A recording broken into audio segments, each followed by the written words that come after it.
Welcome to my latest case, The Secret of Shadow Ranch. To start, choose Junior or Senior Detective. If you're new to adventure games or need some help, choose Gameplay Overview. Dear Hannah, well, I made it to Shadow Ranch, but I'm afraid all is not well. The Raleighs, the people who own the ranch, have been called away on some kind of emergency. They had Dave Gregory, he's their foreman, pick me up at the airport. He gave me a phone number, told me to call the Raleighs at that number as soon as I got settled in, and refused to tell me anything else. In fact, he barely said 2 words to me the whole ride to the ranch. What's worse, Bess and George aren't here yet, which is very strange, because even though we had to take different flights, we figured we'd get into Phoenix at about the same time. Being here without them feels odd. After all, the Raleighs are their aunt and uncle, not mine. I wouldn't even be here if Bess and George hadn't begged them to invite me out to the ranch for 2 weeks, too. Until about 3 months ago, the Raleighs owned a clothing store. Bess said it was always their dream to sell the store and buy a cattle ranch. I hope they're okay, but frankly, as beautiful as Shadow Ranch is, I'm starting to get a bad feeling about this place. Love, Nancy.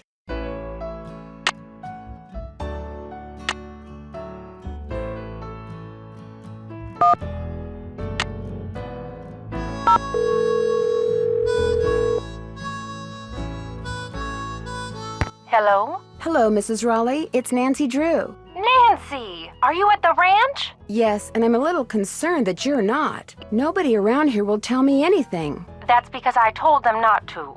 I wanted you to hear what happened from the horse's mouth, as it were. I thought you might worry otherwise. But I am worrying. I can't help but think that something terrible's happened. Oh, everything's fine. I mean, it is now. It wasn't last night, of course. Everything would have been fine last night if you hadn't made such a fuss. How could I not make a fuss? There was a rattlesnake in our bedroom, for Pete's sake. Did you say rattlesnake? I told Ed to leave it alone and let one of the hands get it out of there, but no, Ed started poking at it with my yardstick, and all of a sudden it leapt up and bit him. How bad? Well, his arm swelled up something awful, and he was feeling pretty poorly by the time we finally got him here. I was fine. She's exaggerating. Oh, Ed, you wish. Anyway, dear, he's doing much better today, and the doctors think he'll be well enough to go home in a day or so. I'm well enough to go home right now. No, you're not. If I don't stay here with him, he'll get up and walk right out that door. No, I won't. What can I do to help you? Oh, nothing, dear. Absolutely nothing. You just go get a horse from Tex. He's the head wrangler, and go riding to your heart's content. I told Shorty to go ahead with the cookout I planned for tonight, and... The envelope. Have her take that envelope to Mary. Oh, good idea. There's an envelope in the roll-top desk in the den marked Mary. If you could ride over to Mary Yazzy's and give it to her, we'd really appreciate it. I'd love to. Is there an address on the envelope? Dave will tell you how to get there. She's gonna have to get the key to the desk from him, too. Oh, that's right. I always lock the roll-top. Dave has the key. Oh, dear, it seems like there was something else I wanted to tell you. The horse, Bet. Tell her about the phantom horse. Did he say phantom horse? Yes. You see, last night we... Hello, Mr. Raleigh. Time for those tests. Uh-oh. We have to go. Don't worry about us, dear. You just go have fun. Just be sure to wear a hat and drink plenty of water. It's gonna be another hot one. Bye! No, wait. Just tell me about the... phantom horse?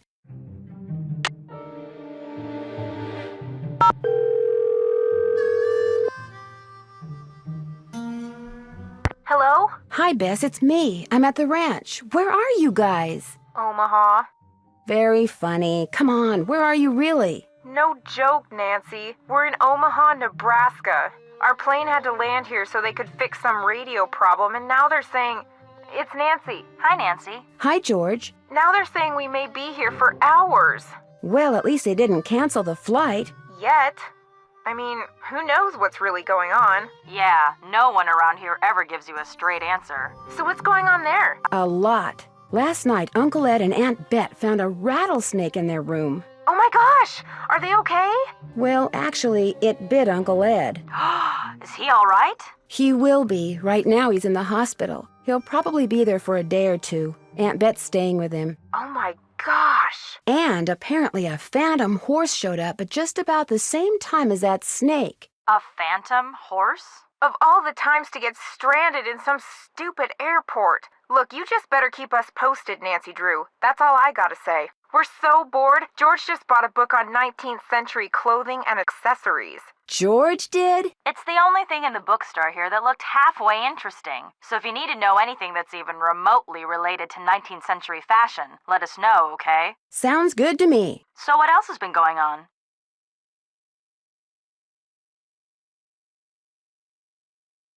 That's it for now. Thanks for calling. Bye, Nan.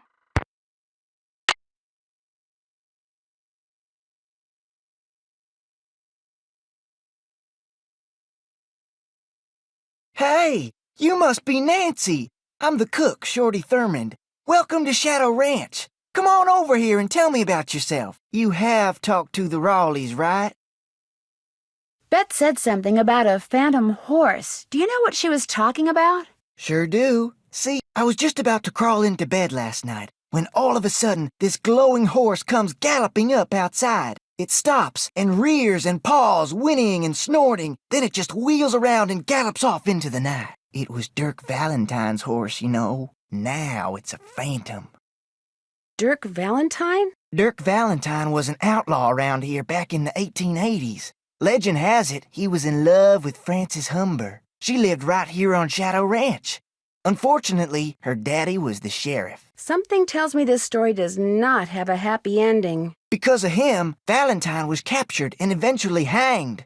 Ever since, the ghost of his horse has been roaming the desert, cursing whoever sees him with bad luck. You don't really believe that, do you? All I know is, Ed Raleigh sees the horse, and what happens less than 2 minutes later? He gets bit by a rattlesnake. You do the math. Well, I'd better get going. Come back soon.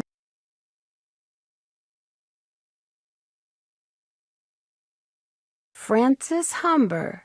So that's what she looked like.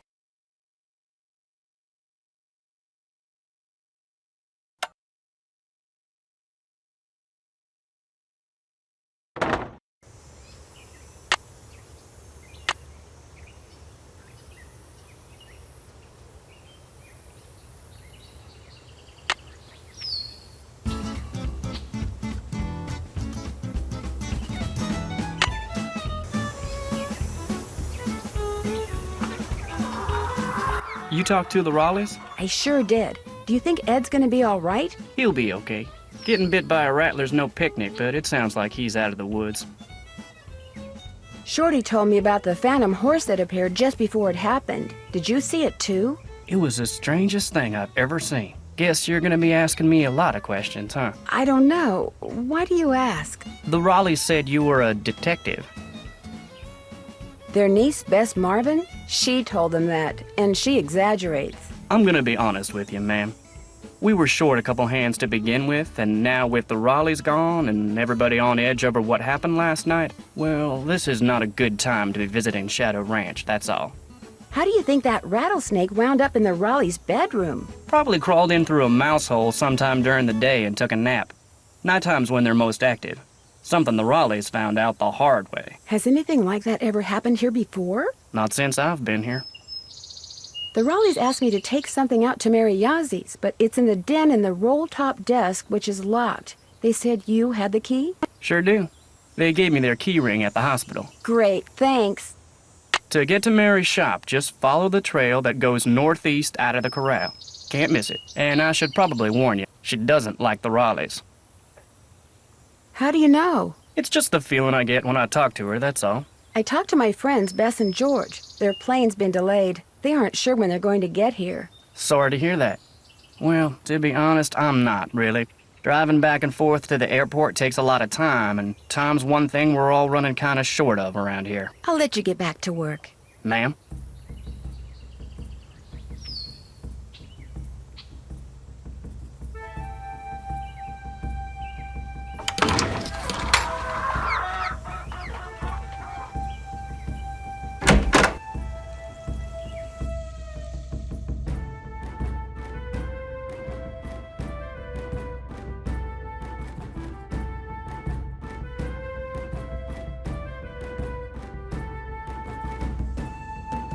So which one are you? Excuse me? The Raleighs said they were going to be inviting some young ladies out here. I take it you're one of them. Yes, I'm Nancy Drew. And you are? I'm the head wrangler. You want to ride, you come to me. You prove to me you know what you're doing, I may just let you. Did you see the phantom horse last night? I saw something. Just what, I still ain't sure. Now if you want to ride, listen up. First thing you're gonna do is never ride unless you're wearing a hat and gloves. And unless you got a full canteen of water. You can wear that hat over there. It's Mrs. Raleigh's. Got a helmet built right in. Her gloves are on the saddle you'll be using. And you can get a canteen from Shorty. Then you're gonna saddle and bridle your horse. No need to brush him. I do that when I bring him in.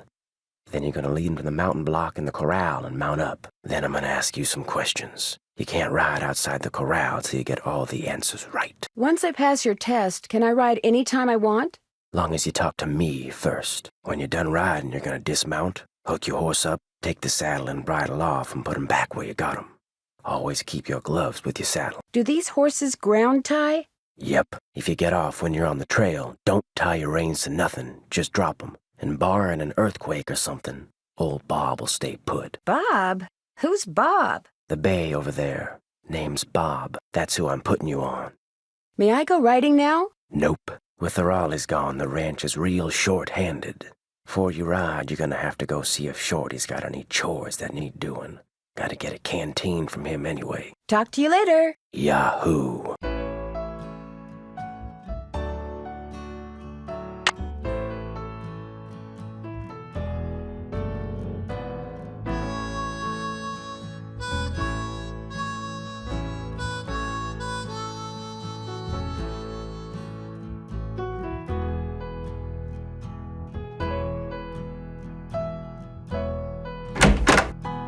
Well, hello there. You got some friends back there?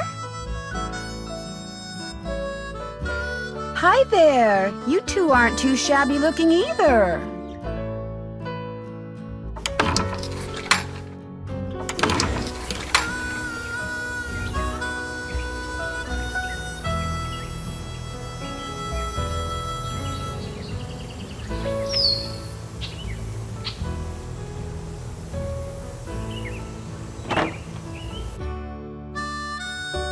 Hey there, Nancy.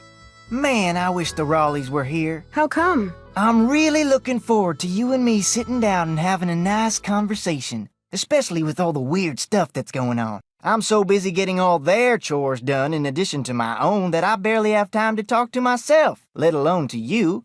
Enough of me complaining. What's up? Tex said I should get a canteen from you and see if there are any chores you'd like me to do. Music to my ears. First thing you can do for me is go out to the garden and pick all the ripe vegetables.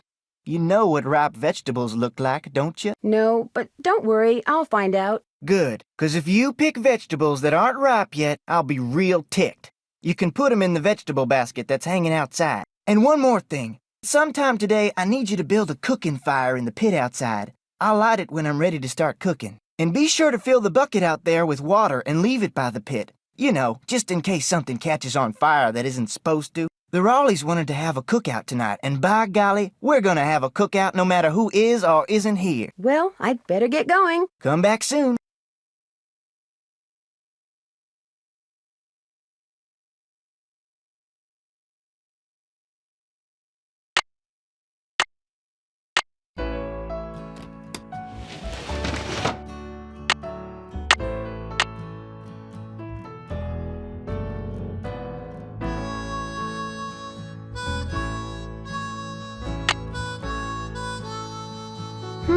The Raleighs sold a trunk full of junk to Mary Yazzie.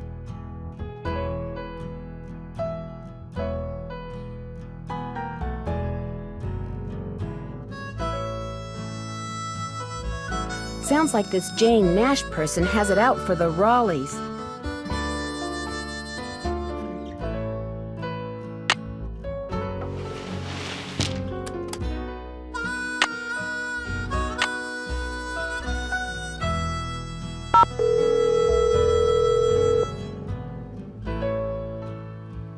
The patient in the room you have dialed is not answering. Please call back later.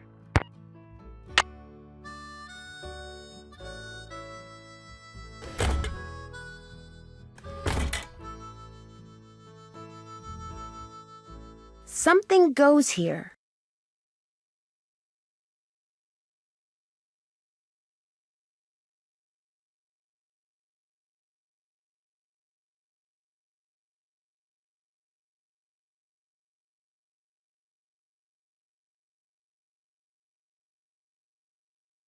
That's not the right time. Must be broken.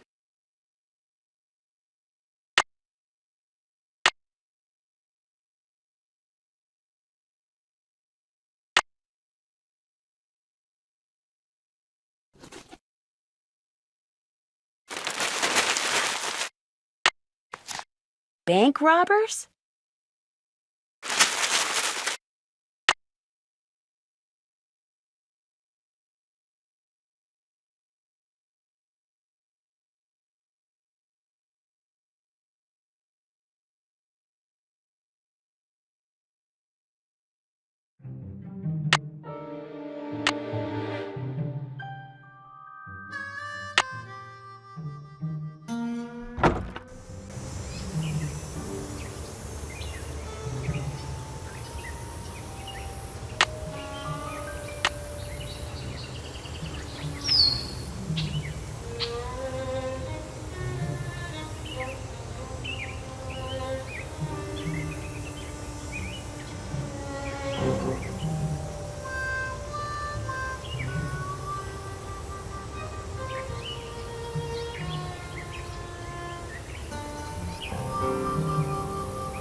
Wonder who wrote this.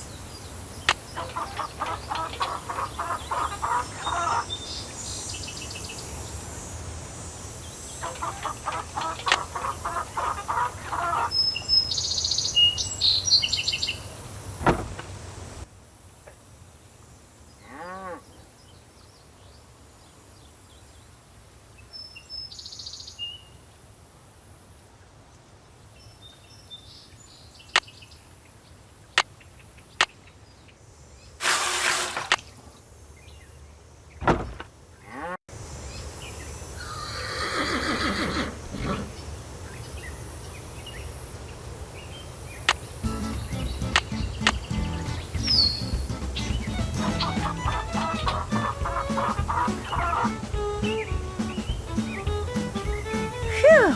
Talk about your scorchers.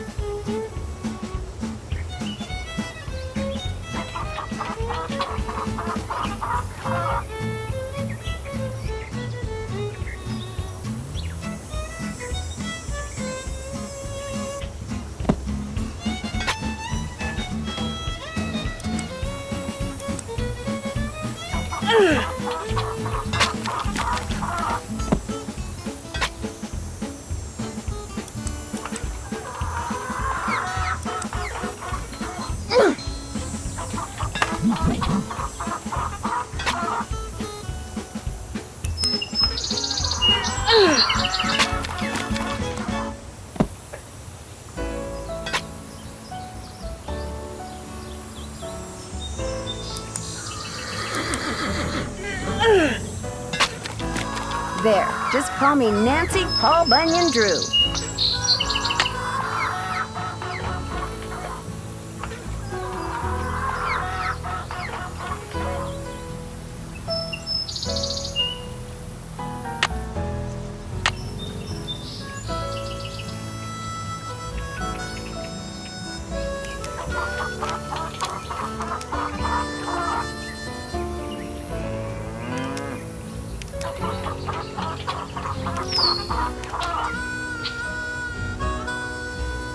It's so hot, I should get these vegetables into Shorty right away.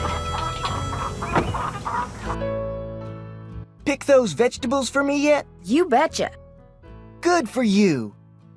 Now, second thing I need you to do for me is take this, go out to the chicken coop and fill it up with eggs. Just be careful of that basket. It's kinda old. And don't forget to build me that campfire like I asked. Right.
There. Am I good or what?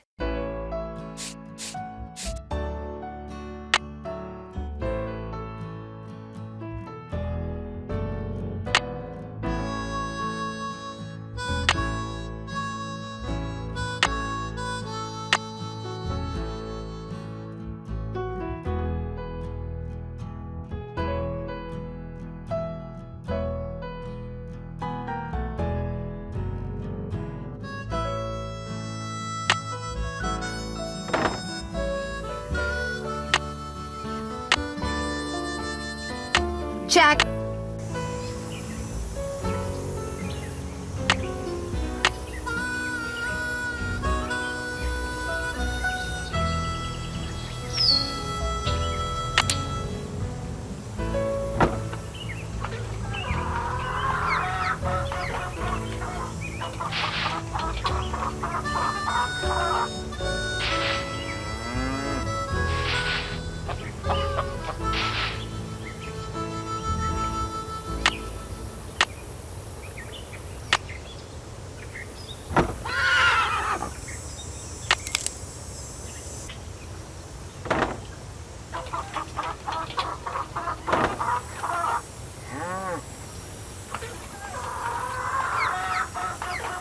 Hello, Nancy. Something I can do for you? How long have you worked here? About as long as the Raleighs have lived here. About 3 months, I guess. I was their first hire. First me, then Tex, then Shorty. That Shorty sure likes to talk, doesn't he? He does his job and he does it good. As far as I'm concerned, that's all that's important. I'll let you get back to work. Appreciate it.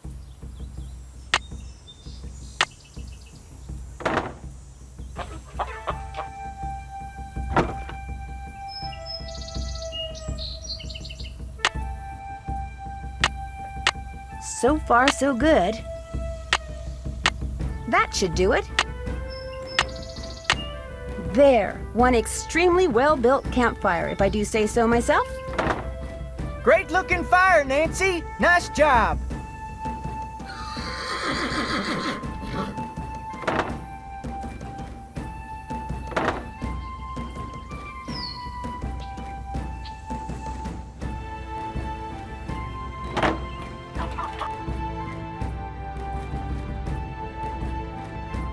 You can find more eggs than that. You bet I can.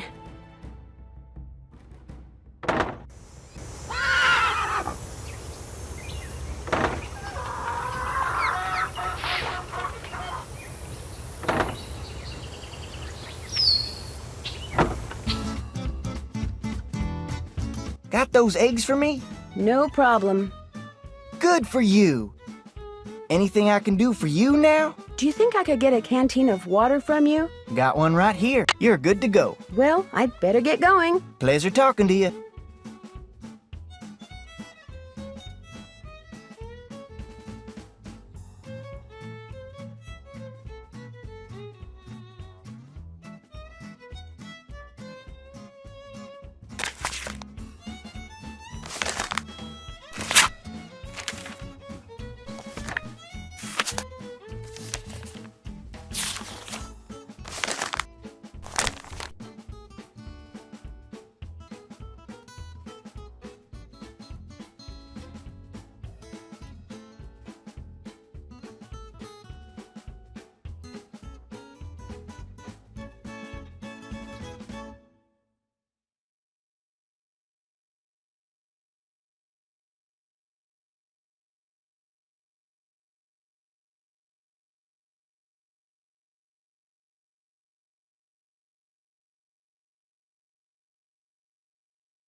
I'm finished with that. I'm finished with that.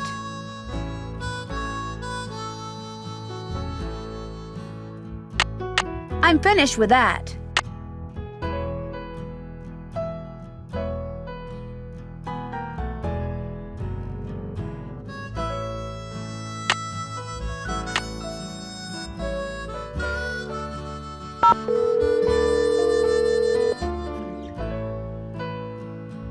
The patient in the room you have dialed is not answering.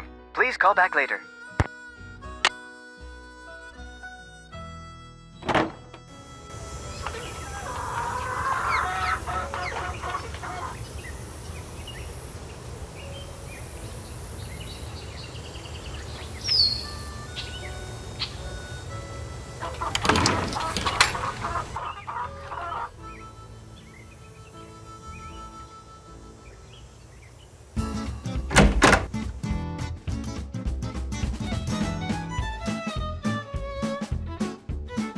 Need something? May I go riding now? Yep. If you got everything I told you need, and you think you know your stuff when it comes to horses, old Bob's all yours. Talk to you later. If you last that long.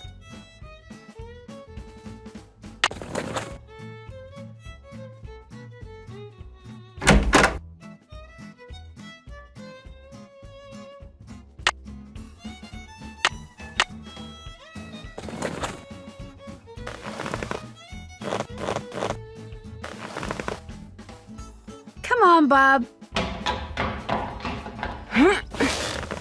I'm ready.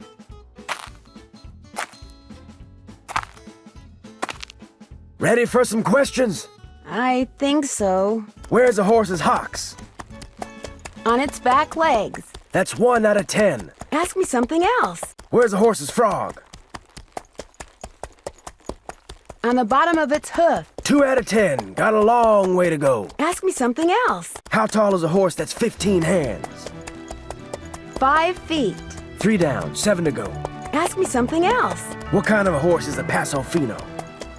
A gaited horse. That's 4 right. Ask me something else. How can you tell if a horse is colicky? It keeps lying down, then standing up. That's 5. You're halfway there. Ask me something else. What's the difference between a bay and a chestnut? A bay has black points. Bingo. That was number 6. Ask me something else. What tribe bred the first Appaloosas? The Nez Perce. 7 down. You're in the home stretch. Ask me something else. What part of a horse is most likely to be hurt when it founders? Its feet. 8 right. Just 2 to go. Ask me something else. What part of the saddle should you always check before you head out on the trail? The cinch. This here's your final question. I'm ready. What is a mule? The offspring of a female horse and a male donkey. Well, you answered all the questions right. And I can tell by the way you sit you ain't gonna go falling off for no good reason. So you're free to ride outside the corral. Just don't go galloping all over the place. 'Cause if you bring old Bob back all hot and sweaty, you can kiss your cowgirl days at Shadow Ranch goodbye. Okay, Bob. What do you say we do some sightseeing?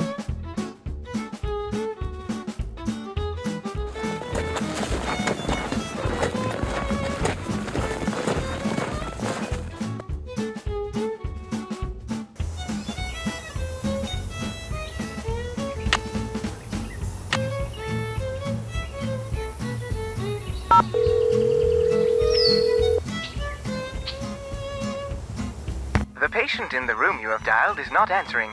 Please call back later.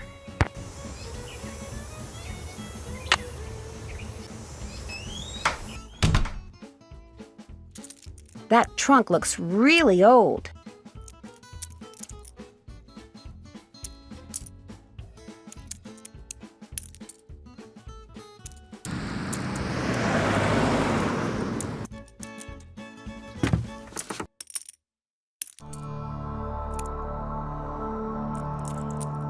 Tuning forks. Cool.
An old token, or something.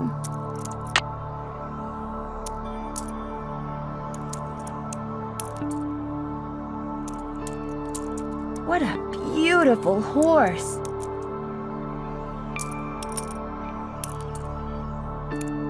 Hi, can I help you? Hi, are you Mary Yazzie? That's me. I didn't hear a car. Did you hike in or come by horse? I rode here.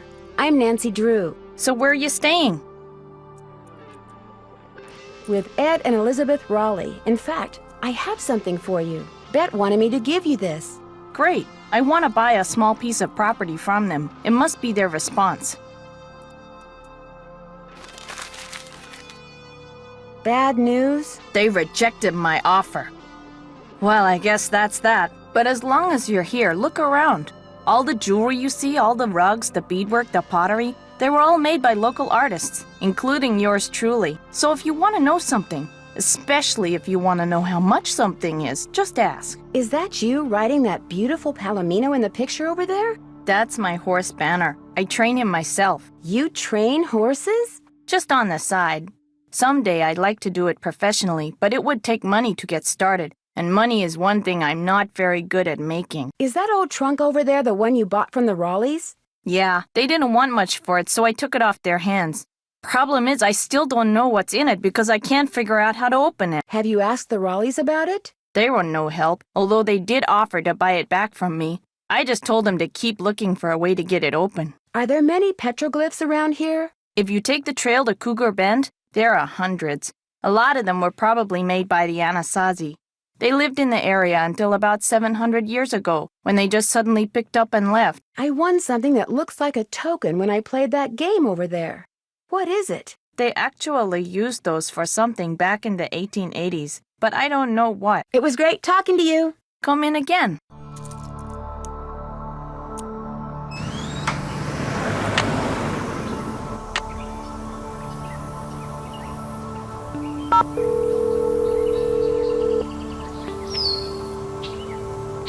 Thank you for holding, and thank you for calling the office of Charlena Purcell. Miss Purcell's latest novel, Like Wind Through My Heart, was an instant bestseller, and like so many of her novels...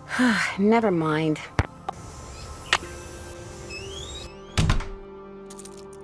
Would you mind if I try to get this open? Please do.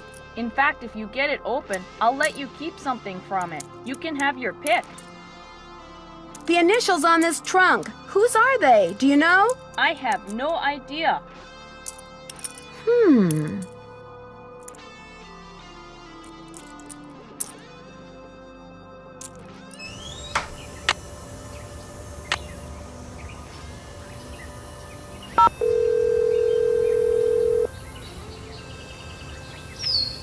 Thank you for holding, and thank you for calling the office of Charlena Purcell. Miss Purcell's latest novel, Like Wind Through My Heart, was an instant bestseller, and like so many of her novels...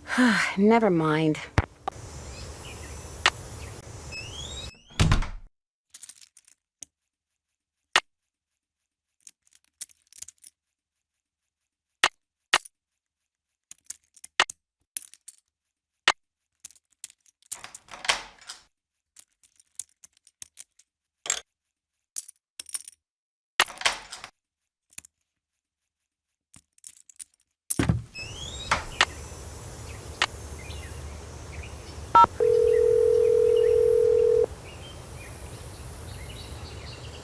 Charlena Purcell's office. Hi, my name is Nancy Drew. May I please speak to Miss Purcell? Concerning? I'm staying at a ranch in central Arizona, and since she knows so much about the history of Arizona, I thought maybe she could answer some questions for me. Questions concerning? Well, I came across a very old trunk that might contain stuff that has to do with these people named Dirk Valentine and Francis Humber. Only I can't open it. Did you say Dirk Valentine? And his girlfriend, Francis Humber, yes. Huh. Would you hold, please? Thank you for holding, and thank you for calling the office of Charlena Purcell. Miss Purcell's latest novel, Like Wind Through My Heart, was an instant bestseller, and like so many of her novels, it recently received the Catherine Coop Award for Historical Excellence. Reading a Charlena Purcell novel is like traveling through time to the Old Southwest on the wings of love. This is Charlena. Who is this again? Nancy Drew? Tell me about the trunk you found. Well, it has a very weird 3-hold locking mechanism on it. That does sound like it came from the Humber family. Is there any kind of picture on it? Yes, as a matter of fact, there's this kind of abstract design made up of hearts and doves and the initials EH and AH. EH would be Eldridge Humber, and AH would be Abigail Humber. Frances Humber's grandparents on her father's side. Her mother died when she was 10. Now, the picture no doubt commemorates their wedding day, which was 4/9/11. April 9th, 1811. How will knowing that help me open the trunk? You got me. In the course of my research, I've only read about the trunks Merrill and Eldridge Humber handcrafted. I've never actually opened one. However, I've been running across fascinating tidbits concerning the Humber family and stashing them away for years. When I have enough tidbits stashed away, I may well write a book about them. Then you'd probably be very interested to know what's in this trunk. Yes, I would. And since I've helped you, or tried to, it's only fair that you help me, don't you think? Sure, I'll keep you posted. Did I mention that I'm staying at Shadow Ranch? This just gets better and better. I'll tell my assistant to put your calls through immediately. By the way, why are you so interested in the Humbers? Knowing more about them and what happened in the past may help me figure out something that's going on in the present. I'm kind of a detective. That makes two of us. I'll be waiting to hear from you.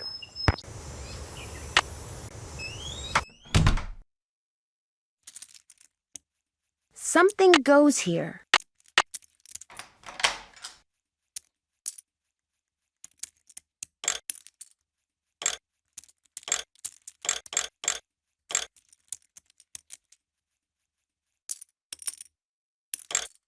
I got the trunk open! Great, thank you. Go ahead and take something from it. You deserve a reward.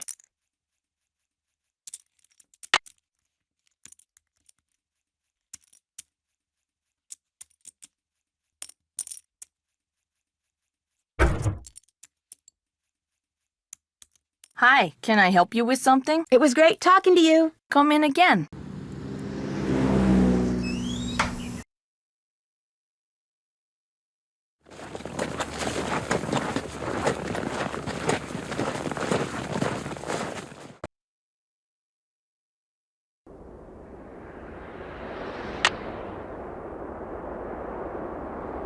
I think I'll let Bob do the walking.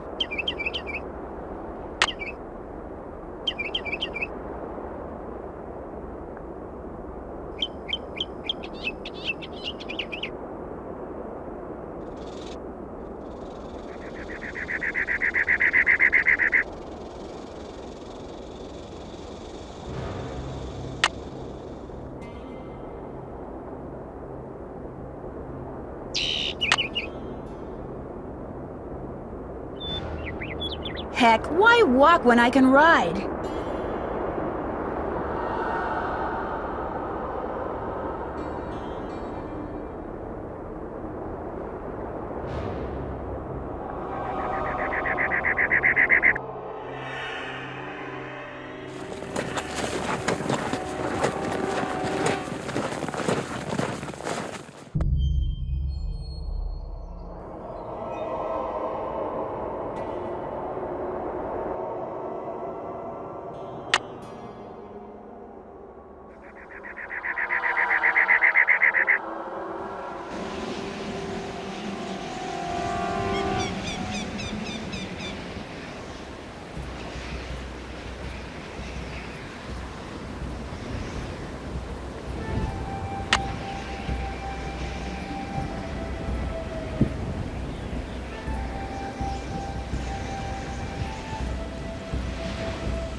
If I had a rope, I could lasso that tree branch and pull myself up.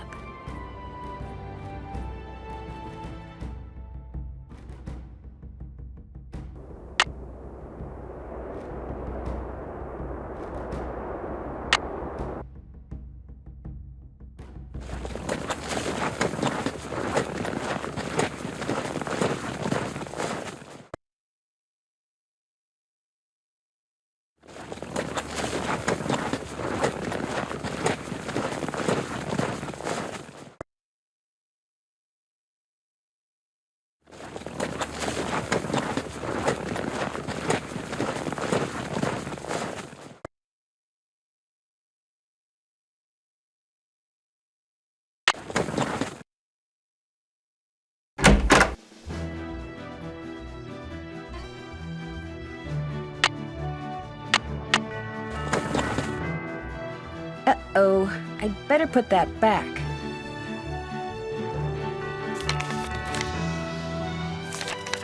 Oh my gosh, Jane Nash is Tex's sister.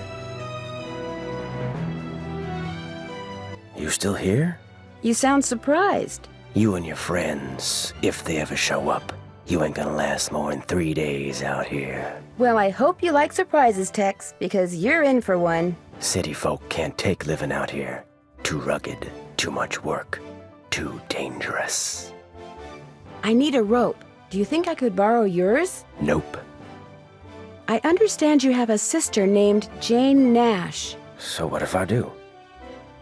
Did you know that she used to work for the Raleighs? No, she didn't. What gave you that idea? Hey, you've been snooping, haven't you?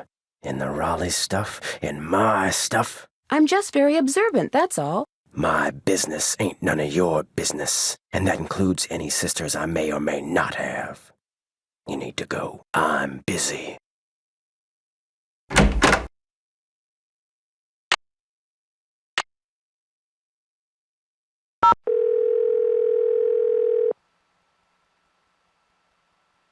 Hello? Hi, Mrs. Raleigh. It's Nancy again. Hi, Nancy. It's Nancy. I can hear, Bet. How is Mr. Raleigh doing? Let's get something straight right now. Even though we're Bess and George's aunt and uncle and not yours, I want you to call us Aunt Bet and Uncle Ed too. Got that? All right. Good. Now, what was the question?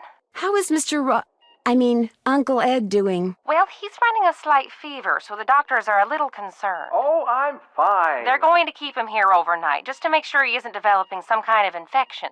Oh, but enough about us. How are you doing? I delivered that envelope to Mary Yazzie like you asked. She seemed a little upset when she read that you'd turned her down. Oh, I'm sorry to disappoint her, but if we sell that property to her, it would send a signal to other would-be buyers that we're interested in selling the ranch off bit by bit, and we're not. What does she want the property for? I have no idea.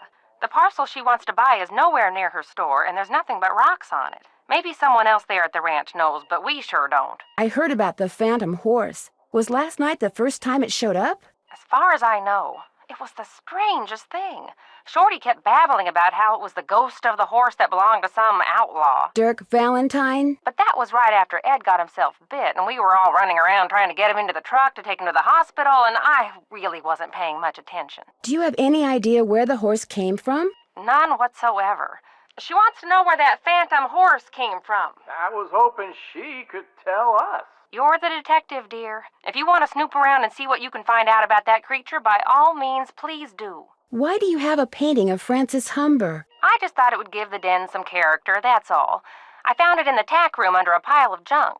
So the former owners left behind a lot of stuff? I swear, it's like no one who lived at Shadow Ranch ever bothered to take their things with them when they left. When we moved in, the place was literally full of junk. Was any of it valuable? I don't think so. I mean, to me, it all looked like junk, so I got rid of it. I sold most of it to Mary Yazzie. She gets a lot of antique collectors in her store. Some things I kept, like Francis's favorite recipes. And that ridiculous blanket chest. You insisted on keeping that. Oh, yes, and I kept that triangular-shaped chest in the den. It used to belong to Merrill Humber. He was Francis's father. And I figured since I was keeping that picture of Francis, it was only fair that I keep something of his. What kind of logic is that? Oh, hush. It doesn't look like Bess and George are going to get here today. That's too bad. Why not? Their plane had to land in Omaha because of mechanical problems. They don't know when they'll be taking off. So, you'll have all those cowboys to yourself for a while. That Dave is pretty cute. Dave's okay, but Tex is a different story. That man scared the bejeepers out of me when he came in to interview. But he kind of grows on you, and he takes real good care of the horses. I'll be in touch. Call us anytime.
This doesn't look like it was ever opened.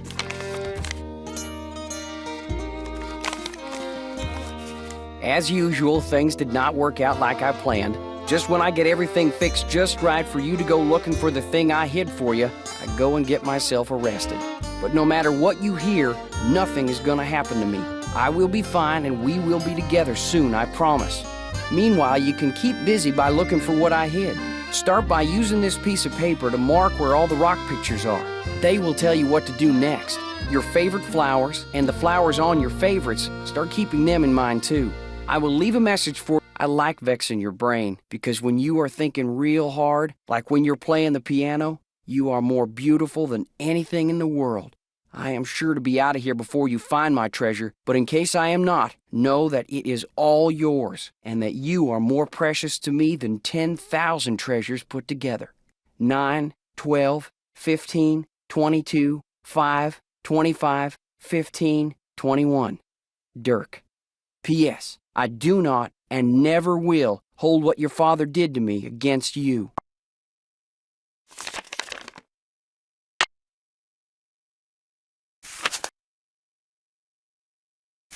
July 4th, 1882. Got sworn in as sheriff.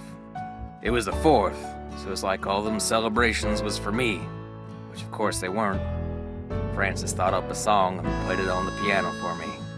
I forget how it went, but it was purty. I'm lucky to have her for a daughter.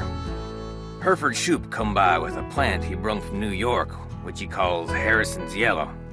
Looked right dead to me, but Frances planted it out back and give it some water, and already it looks to be on the mend. She's 17 and can read and write good and knows her numbers. Hereford's thinking to marry her, but I said she ain't of that mind yet.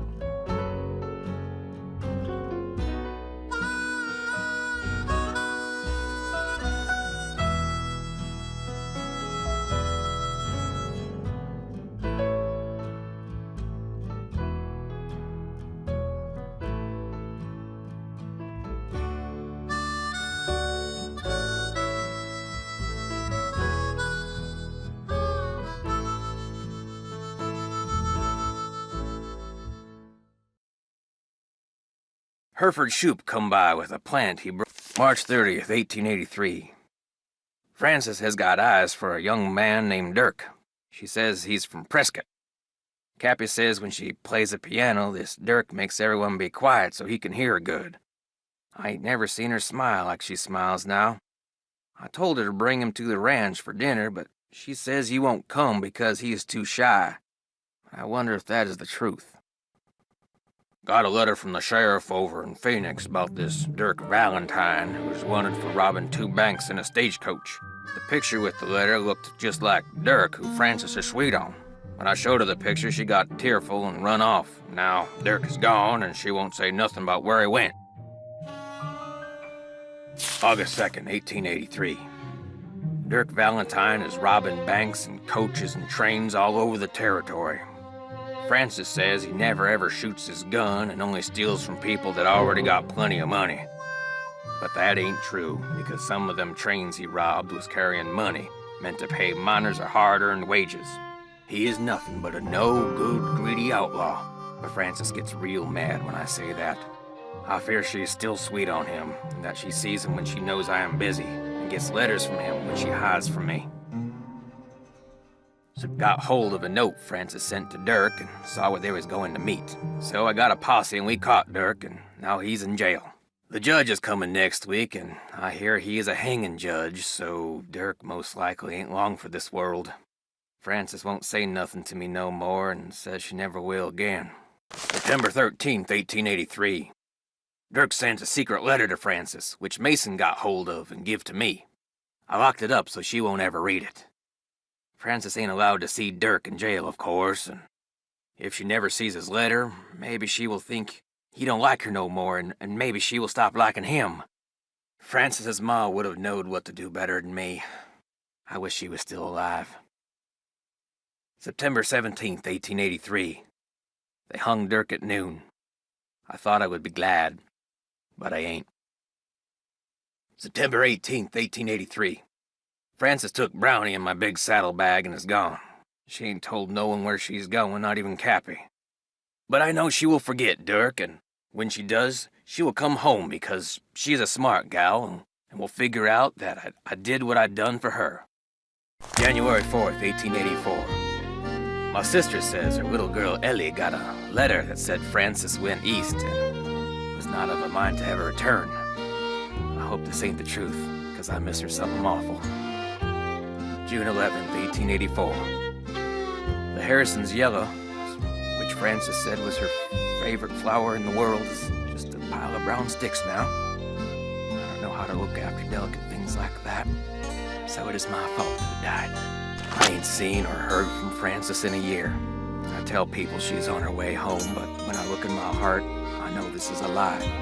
She will never come back to Shadow Ranch, and it is my fault. I'll just have to find a way to live with it.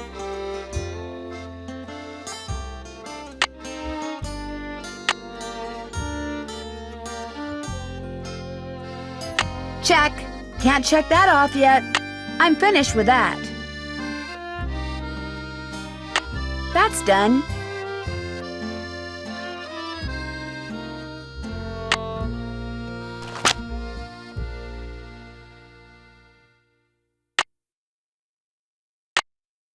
I wonder how you open this. Bingo!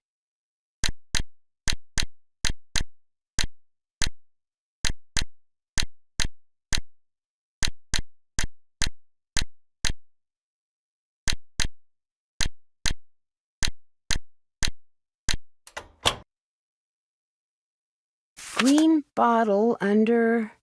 wonder what that means.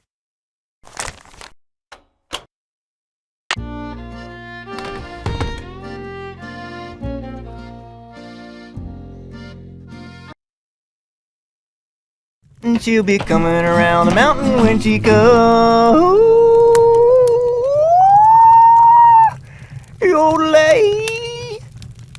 I can't take any more. Where are you going? You can't leave. The Raleighs said we were to have a cookout and entertain our guest. Yeah, well, I don't call this entertainment. It's worse than whatever that stuff was you cooked. That was lamb ragout for your information, and it was great! If you couldn't appreciate it, it's because your taste buds are about as sophisticated as a sand flea's. I think I'll turn in too. Night, ma'am. Next time, just stick to burgers. Et tu, Brute? You see that? You see what I put up with? Day in and day out, I cast my culinary pearls before ungrateful, uncultured swine. Well, I'll show them. I'll write a best-selling cookbook, that's what I'll do. Then I'll get my own TV show, then I'll do a movie, and while they're out here punching cattle, I'll become a gazillionaire. Oh my gosh!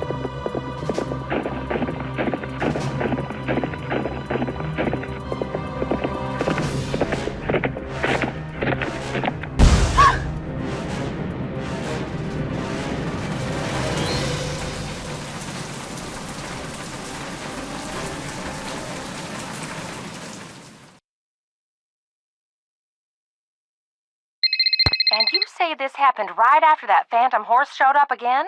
The pump house blew just as the horse was galloping away. Oh my, this is awful. Maybe Shorty was right. Maybe that horse is a bad omen.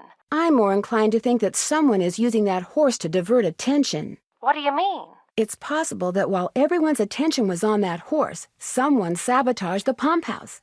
Why on earth would someone sabotage the pump house? Someone may be trying to chase you off the ranch. But why? That I don't know. Yet. You don't think Tex or Shorty or Dave is somehow involved, do you? It's possible, but I just don't know yet. Oh, my. You might not be safe there. Maybe we should send her home. I'll be fine. Really, I want to help, and I can help. Well, it sounds like we could certainly use your help. Can you think of anyone who might have a grudge against you? No, but I'll tell you what. Ed and I will put our thinking caps on, and if anything comes to us, we'll call you. Have you called the sheriff and told him all this? Not yet. Tell her about the storms. Tell me about the what? The storms. You need to be careful when you go riding because it can be sunny one minute and pouring down rain the next. I'll be careful. Good. And if you have any more questions, just call. One more thing. Until I figure out what's going on, it would probably be a good idea not to mention my suspicions to anyone at the ranch. Of course. Keep in touch. I will. Bye.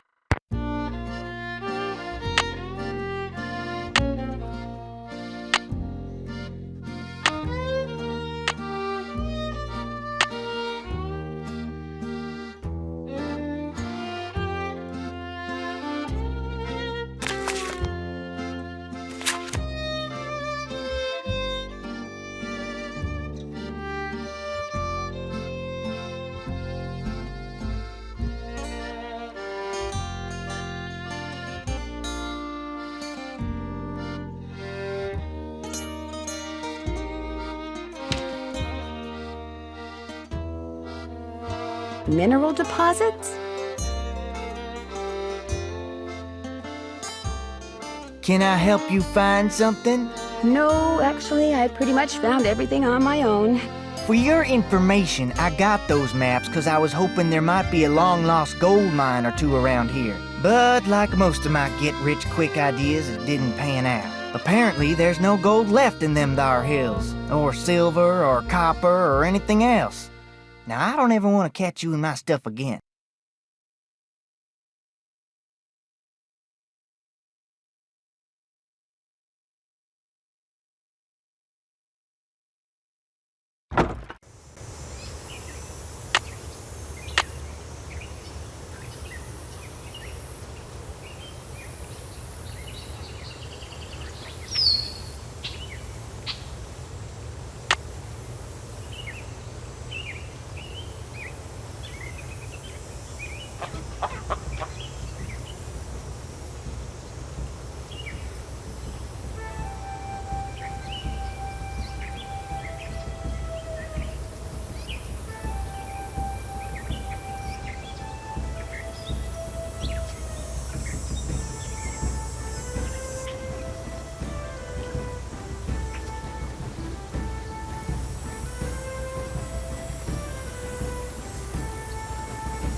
SWGS, this is Gaza. Hi, my name is Nancy Drew. Not too long ago, you provided this person I know with a map that showed the locations of mineral deposits in central Arizona. That's what I'm here for. Is it unusual for an ordinary citizen to request a map like that? Depends on which map it was.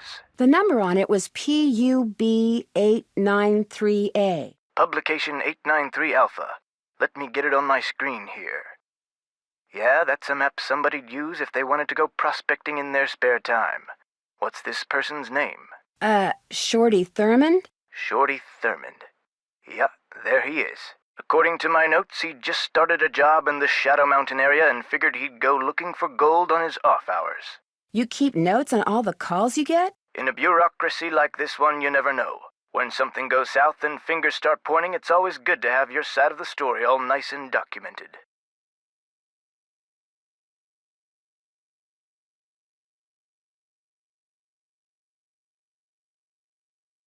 How likely do you think it is that Shorty will find any gold around Shadow Mountain? Oh, he might find a nugget or two, but from the looks of the maps I sent him, any ore out there would be of such low quality that attempting to extract gold from it would be pointless. That's interesting. What is? Apparently, this Shorty person asked me if I knew anything about Dirk Valentine's treasure. Really? Do you remember what he said? As I recall, he'd heard a rumor that some outlaw had buried some kind of treasure near Shadow Mountain. He thought it might be in an old mine shaft or something. And what did you tell him? Nothing. I didn't know anything about it. Well, thank you, Gaza. No problem. What did you say your name was again? Nancy... Drew. Nancy Drew. Asked a lot of questions. Didn't buy any maps. But she really appreciated your taking the time to talk to her. Be sure to put that in your notes too, okay? Got it. Goodbye, Miss Drew. Bye.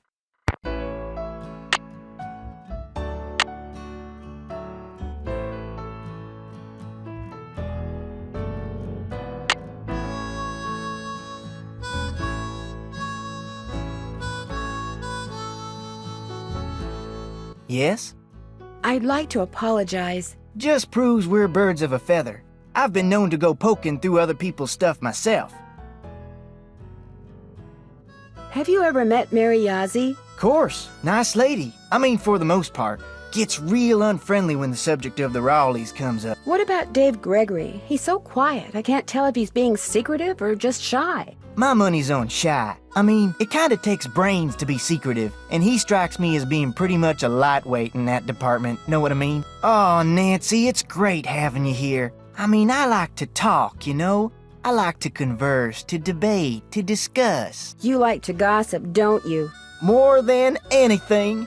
Which isn't a bad thing. People like you and I are fascinated by the human condition, that's all. So, who else do you want to talk about? Nobody really. Have you been out to the pump house? All the water to the ranch house has been cut off. The livestock will still get water from the windmills, but we humans are gonna have to get every single drop of water we use from the faucet in the pump house. And that's gonna be a royal pain. Why can't that darn horse do its cursed thing somewhere else? You really think what happened to the pump house was the result of bad luck? I saw the pipe. It was rusted through. That's why it burst. That and bad vibes from that equine banshee. Got any chores you want me to do? Do exactly what you did for me yesterday, and I'll be forever grateful. Start by picking all the ripe stuff in the garden again. Basket's outside. Well, I'd better get going. Drop by anytime.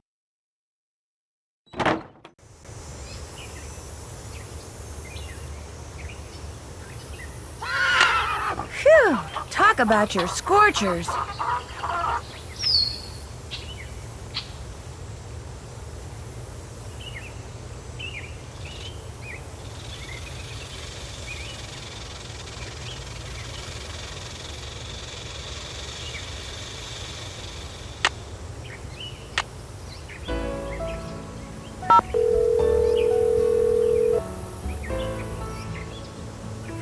Hernandez.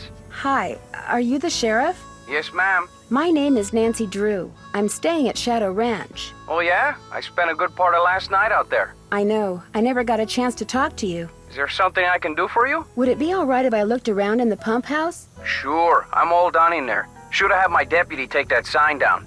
Mind my asking why you want to look around? Wait a minute. Dave told me about you. You're the girl detective. Amateur detective. I don't know. Dave seemed to be real impressed with you. In more ways than one, I might add. Do you know most of the men who work at Shadow Ranch? I know them all. That doesn't mean I'm best buddies with them, but it's a pretty small world out here, and I've either known or known of those boys for years. And they're all stand-up guys, as far as you know? I'd vouch for every single one of them. Thanks for your help. Just doing my job.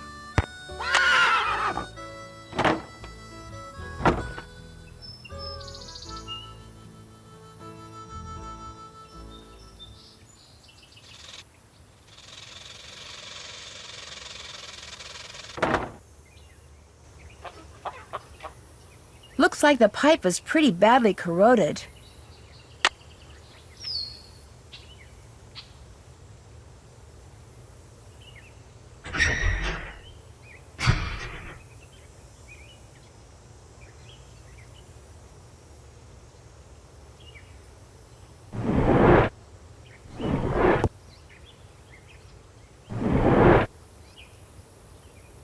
Dave?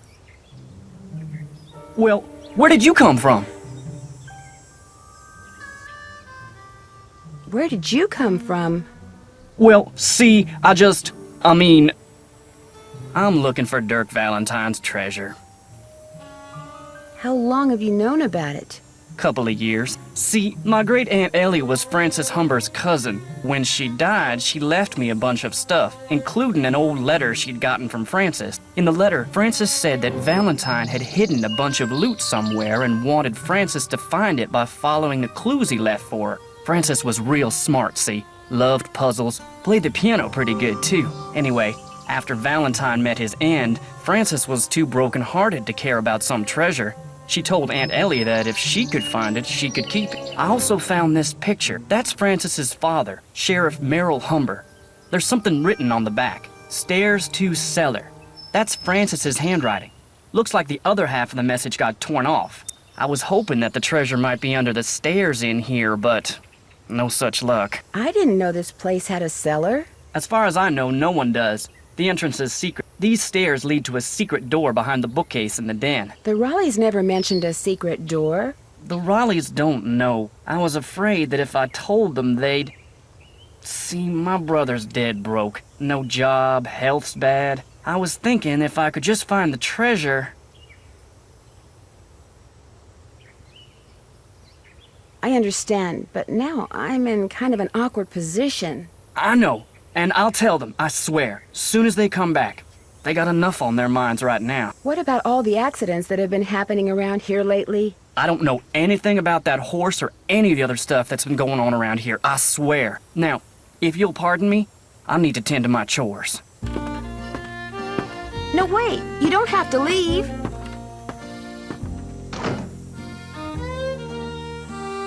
Acid. Wonder what somebody's been using that for.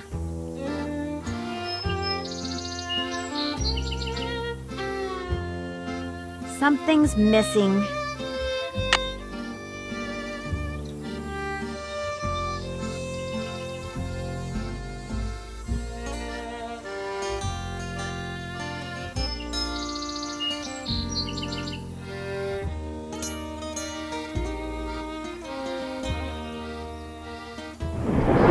Maybe the message on the pictures refers not to the stairs to the den, but to these stairs.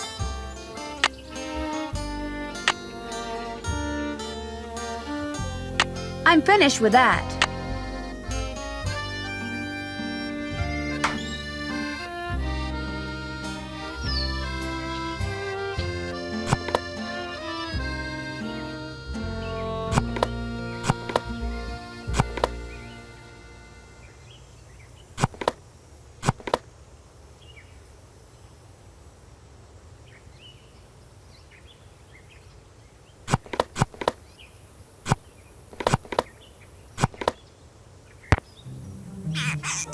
There's something inside.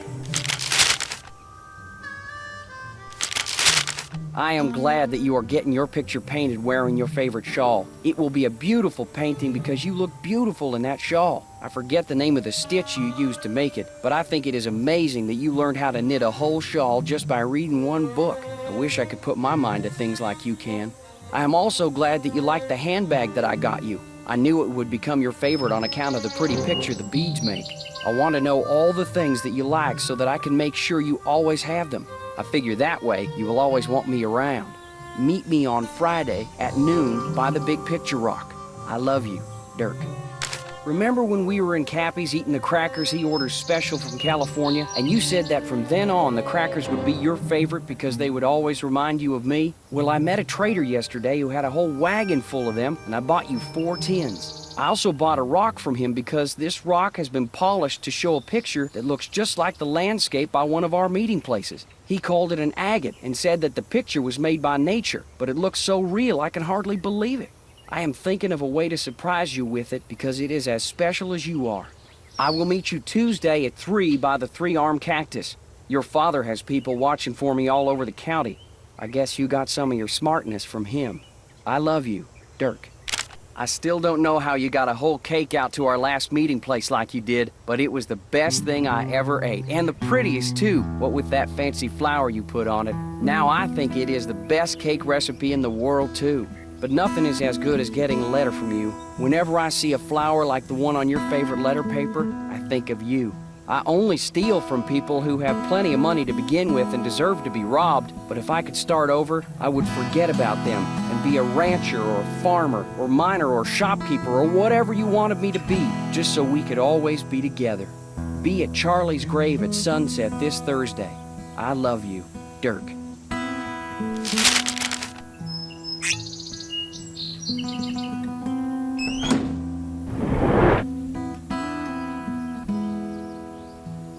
Looks like I'm back in the den.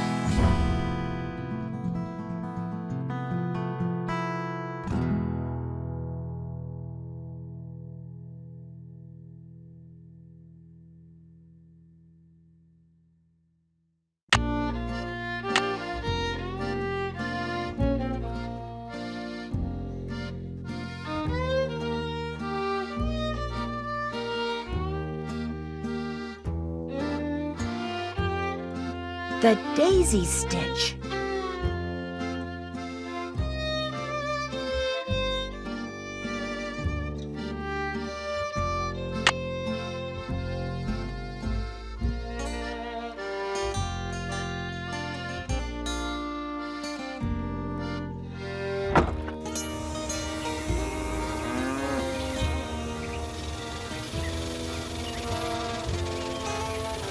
Hello, Nancy. Guess I'm gonna be blushing every time I see you now. Because of that cellar thing, you don't have to be embarrassed, as long as you level with the Raleighs like you said you would. Actually, I'm kinda glad you came by. Something I need you to do for me, if you wouldn't mind. You bet. This chicken coop's been a thorn in my side ever since I got here. The wire I need to fix the hole in the fence was supposed to be delivered today, but it's not here yet, and the Raleighs just called and asked me to run an errand for them tonight. So if you could keep an eye out for that chicken wire and patch that hole as soon as it gets here, the chickens and I'd really appreciate it. Will the wire get here before it gets dark? Doesn't look that way, but you still have to put it up, even if it means working at night. Just be sure to wear gloves. I'll leave my pliers out. If you have to do it at night, that's okay. There should be plenty of moonlight. You'll be able to see fine. Just make sure it gets done, because if it doesn't, the coyotes are gonna have themselves one heck of a banquet, and you're gonna be in a lot of hot water. No problem. Now, is there something I can do for you? May I see that letter you said Frances Humber wrote to your great-aunt? Sure, got it right here. When I heard you were a detective, I started keeping it on me. Thought you might snoop through my stuff or something. Thanks for letting me see it. Dearest Cousin Ellie, my beloved Dirk is no more. I shall never see him again. And now you will never see me again, for I am on my way east, there to spend the rest of my life. I will never return to the territory of Arizona, not even when my father, whom I despise with every part of my being, has left this earth. But know this, sweet Ellie. Dirk told me that he had hidden something of great value, and that when all was in place, he would start me in pursuit of it. He was forever inventing fanciful ways to tax my brain, and was quite clever himself. Then, thanks to my father, he was arrested. Perhaps he wrote me from jail, and his note was lost. Or perhaps he grew to hate me. But he never told me how to find what he had hidden, and I am too heartsick to care. If you can somehow find it, it's yours, my dear young cousin. Know, too, that I miss you terribly and always, always will. Francis. P.S. Enclosed is a picture of the vilest man ever born. Dearest Cousin El... Where was the jail that Dirk Valentine stayed in after he was arrested? Do you have any idea? Probably the one over in Dry Creek. It's a ghost town now, but the jailhouse and a couple other old buildings are still standing. At least they were last I saw. Is it far from here? On your way to Mariazzi's, look for the trail on your left that heads towards Shadow Mountain and stay on it till you get there. It's about an hour and a half's ride. This got something to do with the treasure? It might. Well, let me know if you need anything else. I'll let you get back to work. See you later.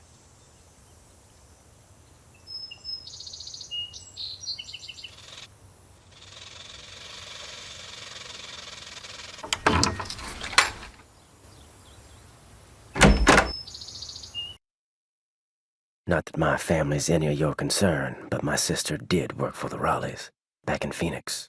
She got fired, she got mad, but she's over it. Okay? Why didn't you tell me that before? 'Cause it makes me look bad. I figured no one'd ever find out, and when you did, I just got all flustered like. Are you and your sister very close? Nope. Fact is, my sister can be kind of a flake. I'd have probably fired her too. Has anyone tried going after that phantom horse when it appears? Nope. Always something else going on, like Ed Raleigh getting snake bit or the pump house blowing up. Plus, that horse is fast. Probably couldn't catch it anyway. Do you know anything about the treasure that Dirk Valentine supposedly hid for his sweetheart? Nope. Somehow I knew you were going to say that. Is it okay if I go riding? Nope. Go see if Shorty's got any chores that need doing first. I hate hearing him whine about how overworked he is. Talk to you later. If you last that long.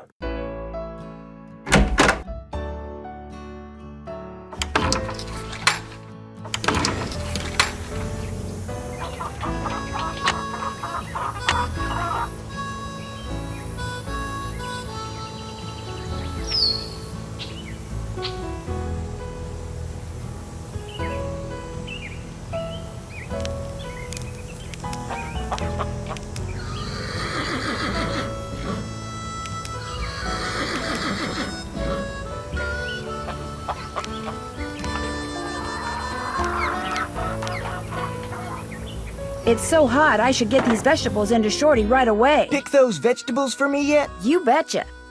Good for you.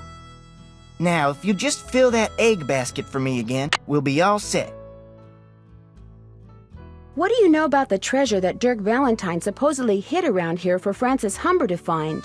If I thought there was a snowball's chance in Tampa that Valentine had stashed any of his loot here, I'd be tearing this place apart. Why? What do you know about it? I just heard about it, that's all. When I heard that rumor, I started reading everything about Dirk Valentine I could get my hands on. But the more I read, the more it sounded like he suckered Francis into believing he'd hidden something for her just to give people something to talk about when he was gone. Well, I'd better get going. Come back soon.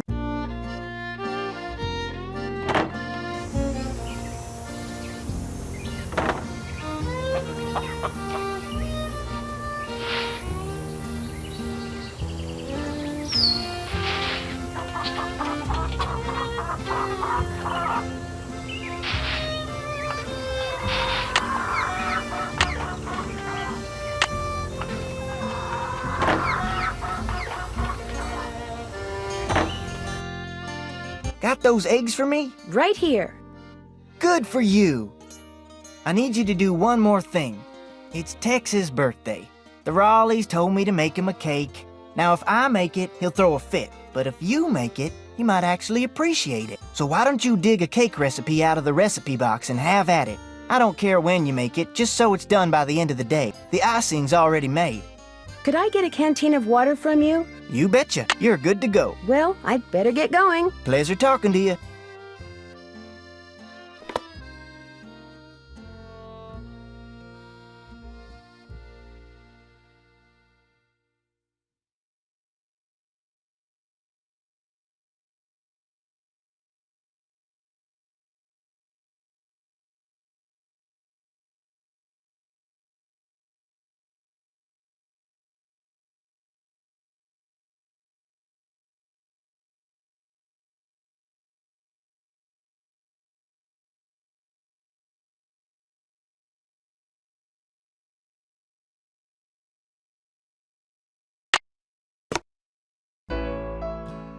first thing I'll need to make that cake is a mixing bowl.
Missed.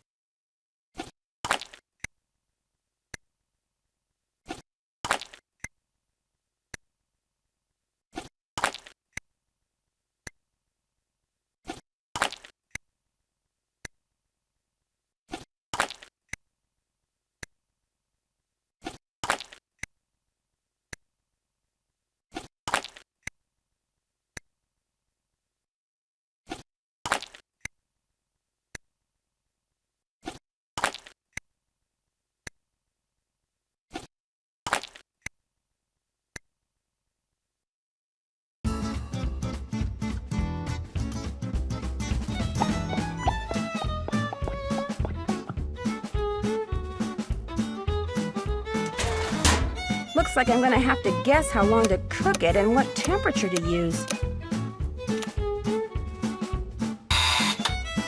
Perfect. Maybe I should try a little, just to be sure. I should put that icing Shorty made on it. What are these? I made you that flour Frances mentioned in her recipe. I cut all the pieces out of marzipan using her old forms, but I'll be darned if I can figure out how the pieces go.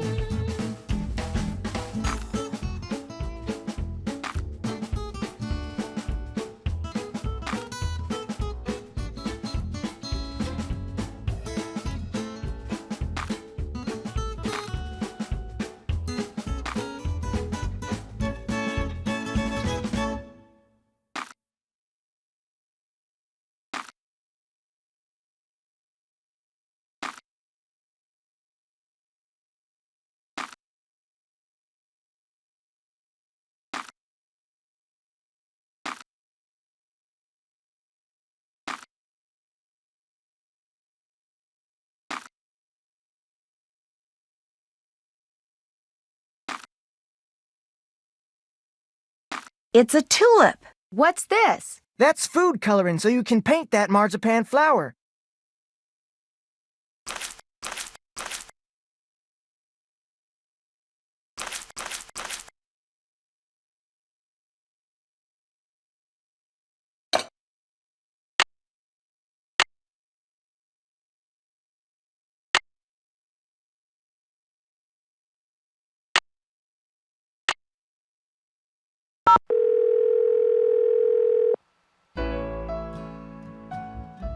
Charlena Purcell's office.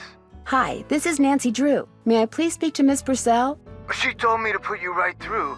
She even told me to make sure you didn't have to listen to that recording again. You really rate. Hello, Nancy. So what have you discovered?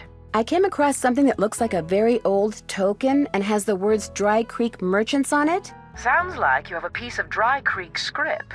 It was sometimes used in mining towns like Dry Creek in place of currency. Does it have a denomination on it? It says 1.5 cents. Probably used for games. You mean like gambling? I'm sure it was sometimes used for gambling, but I'm talking about mechanical games. Believe it or not, they had some very primitive arcade-type games back in the 1880s. Some were quite entertaining, especially for 1.5 cents. Talk to you soon. You do that.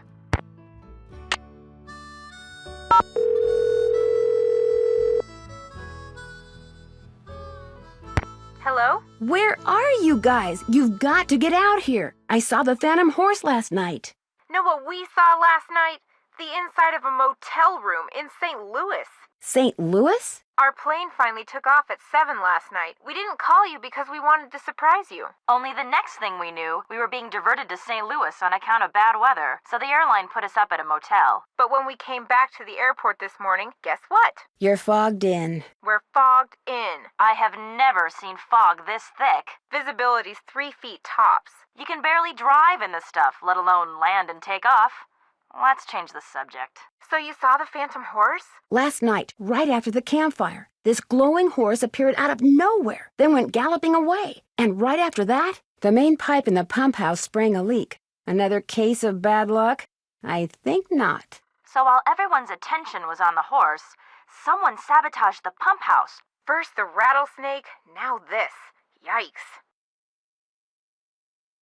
Has either of you two ever read anything by an author named Charlena Purcell? She writes romance novels that take place in the Old West. That rules me out. I saw her on a talk show once. Seemed kind of full of herself. Why do you ask? I had to call her in order to open this old trunk at Mary Yazzie. She knows a lot about the people who used to live at Shadow Ranch. I bet I know more about 19th century clothing design than she does.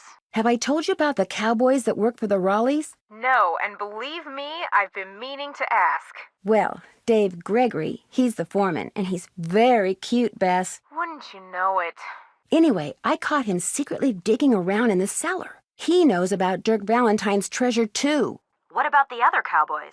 Tex Britton, the head wrangler. The Raleighs fired his sister when they lived in Phoenix. At first, he denied it. Then when he finally admitted it, he said he lied because he knew the truth makes him look bad. Yeah, it makes him look like he's been sabotaging stuff at the ranch to help his sister get back at Aunt Bet and Uncle Ed. He says that's not true, that he doesn't even blame the Raleighs for firing her. Words are cheap, Nan. Keep an eye on him. I found an old beaded handbag that may have belonged to Francis Humber. Was there anything in it? No, but if it's the bag that Dirk mentioned in one of his love letters, it could hold some sort of clue. What does it look like? Well, there's a bird on it, but the beads have completely fallen off this one section. However, it does have the name of the manufacturer at the bottom. It was made by the Chicago Mercantile Company back in 1881. That's one of the companies in my book. Is there anything else on it? Yeah, some kind of number.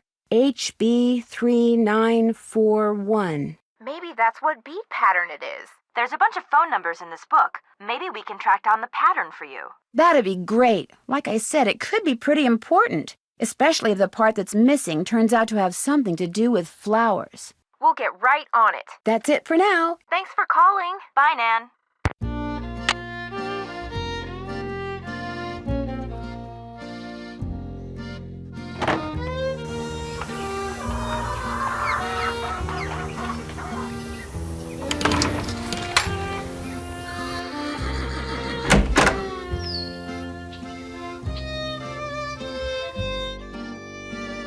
Need something? Is it okay if I go riding? Nope. Feed the chickens and the horses in the corral first. Could be fatal if you mess up, so don't. Talk to you later. Just stay out of trouble.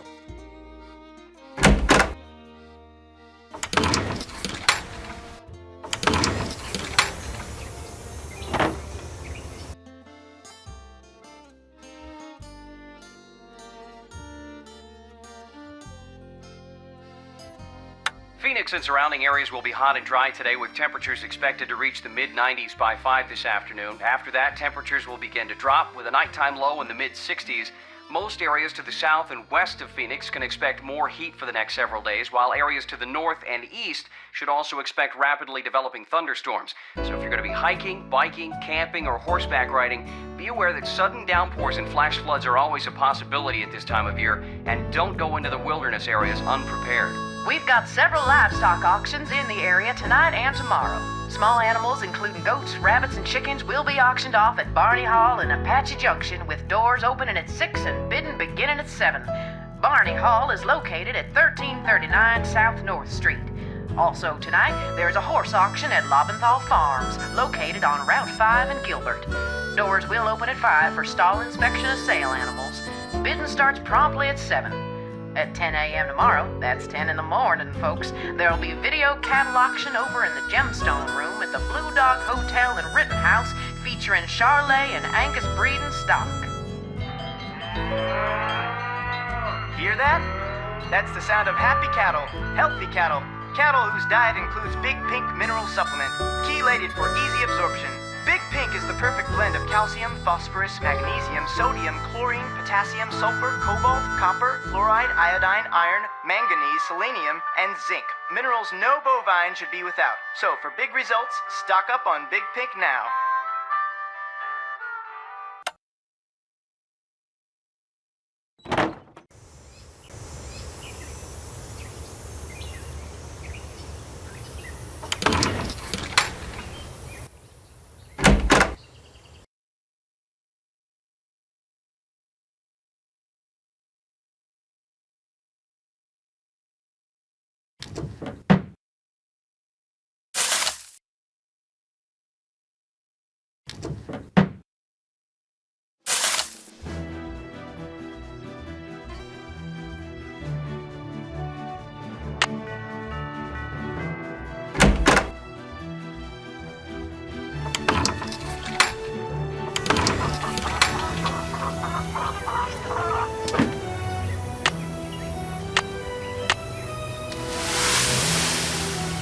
Okay, chickens, come and get it.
Need something? May I go riding now?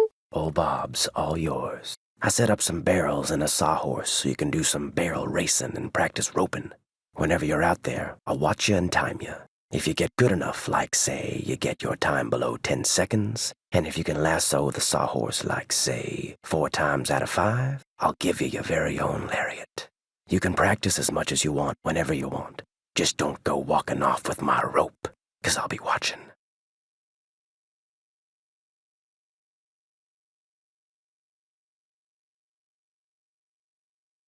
Talk to you later. Yahoo!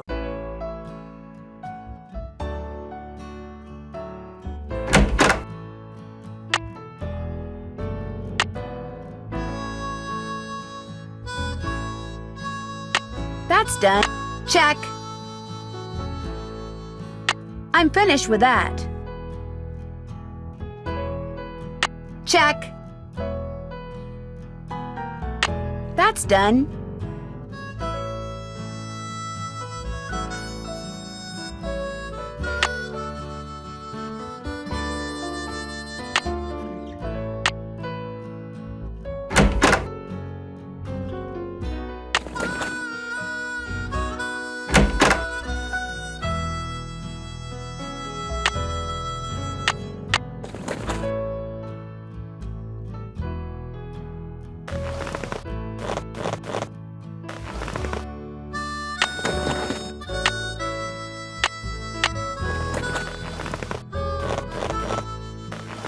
Come on, Bob.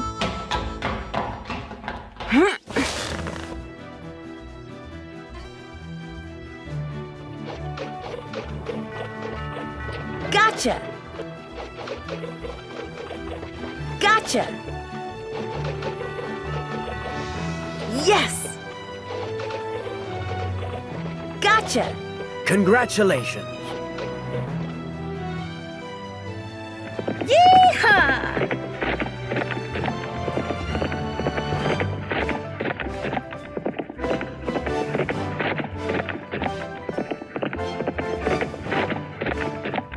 Yeah, yeah. 10.5. Start over. Yeehaw!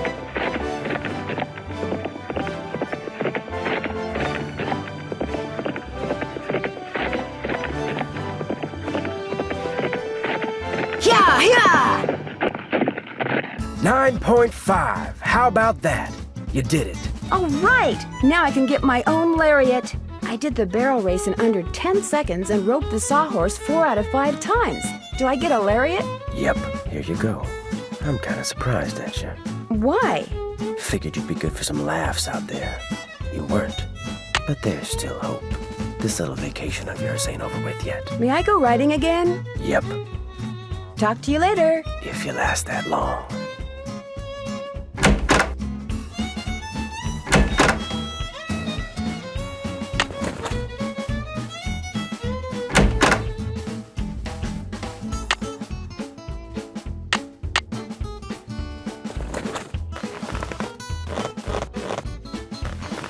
Come on, Bob.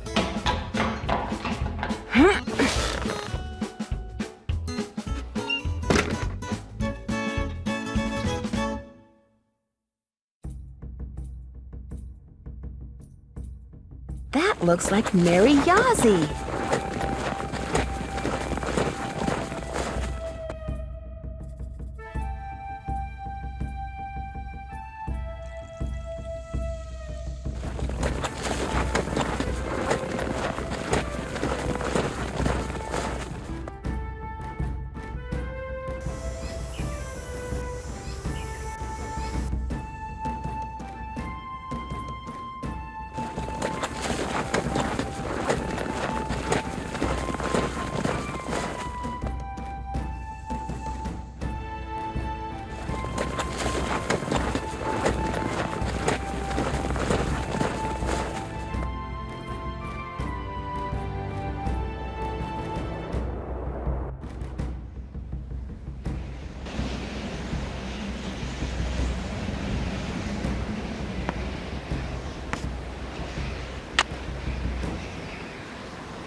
Yes!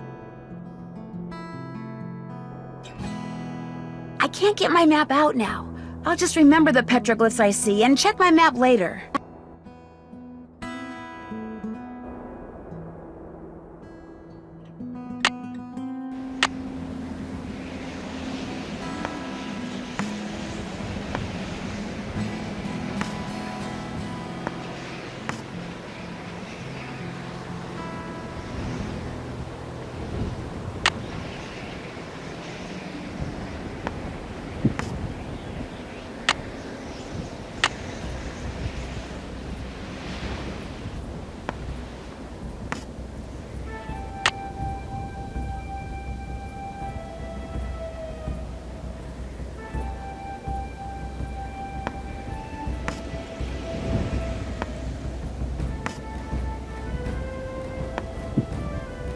Beneath Cappy's keys, Pappy's name, please.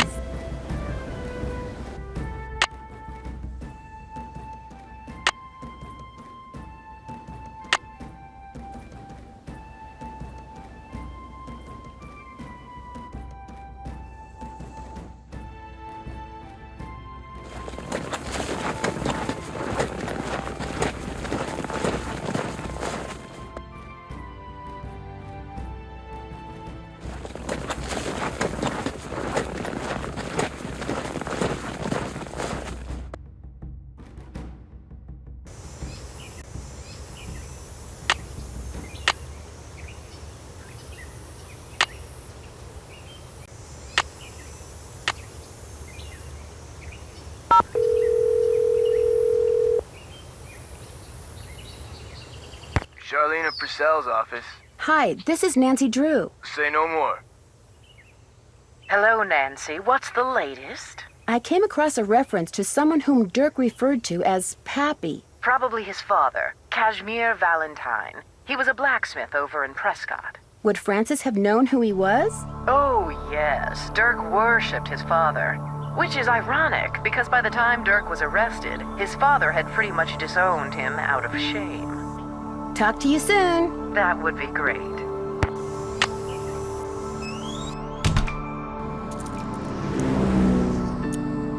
That wasn't there before.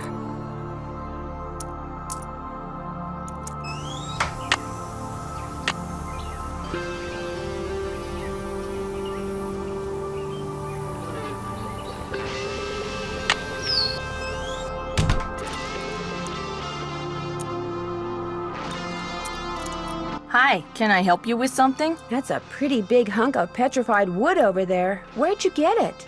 A friend of mine found it when he was clearing land for a new house. I told him I'd share whatever I got for it with him. Be sure to check out the jewelry display. I just got some real nice pieces in. Do you know anything about the treasure Dirk Valentine supposedly buried somewhere around Shadow Ranch? I know it's a lot of hogwash. What makes you so sure? If I had $1 for every lost mine or buried treasure story I've heard in the 30-odd years I've lived here, I'd have 10 horses, 2 cars, and possibly my own helicopter. It's nothing but a tall tale. Trust me. I'd like to recreate the beadwork that was on this bag. Only it looks like I need a lot of different beads. Beads, huh? Let me see what I can do. While I do this for you, why don't you finish that display for me? The one behind you. Sounds good.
There, that looks right. Hi. I finished that display for you. Any luck finding those beads? Here, try these. Great, thanks. I saw you riding earlier near Shadow Ranch. Do you ride around there a lot? You're mistaken. Shadow Ranch is private property. I never ride there. You must have seen somebody else. Whoever I saw was riding a palomino that looked just like yours. I'm telling you, it wasn't me. So don't go telling people you saw me trespassing, because you didn't. Excuse me.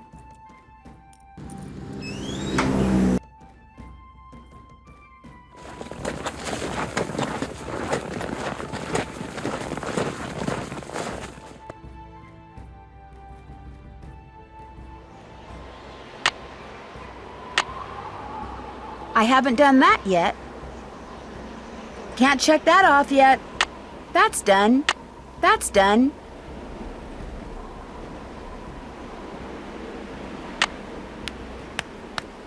Probably just a bird.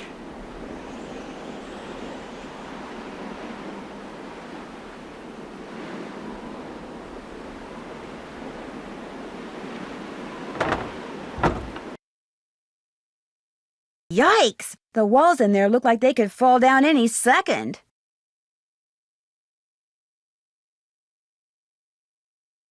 It's locked. So much for finding out what Dirk left in the cell for Francis.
This is Gazer with the Southwest Geological Survey.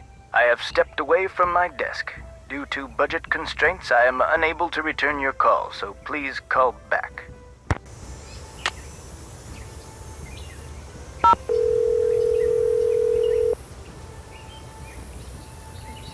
Hernandez. Hello, Sheriff. It's Nancy Drew again. Hello, Nancy. What can I do for you? I noticed that you put a lock on one of the buildings in the ghost town. Yeah, the support beams in there are about to go. I was afraid some dumb tourist would knock into one of them and bring the thing down, and I'd wind up having to dig them out. If I'm real careful, do you think I could have the combination? It's just an old shack. There's nothing to see in there. I'm just curious. Amateur detective, remember? I'll lock the place back up when I'm done. Well, if you swear you'll be careful. I'll be extremely careful, I promise. Let's see, where did I put that combination? Ah, here we go. 9, 2, 7, 4. Thanks for your help. Anytime.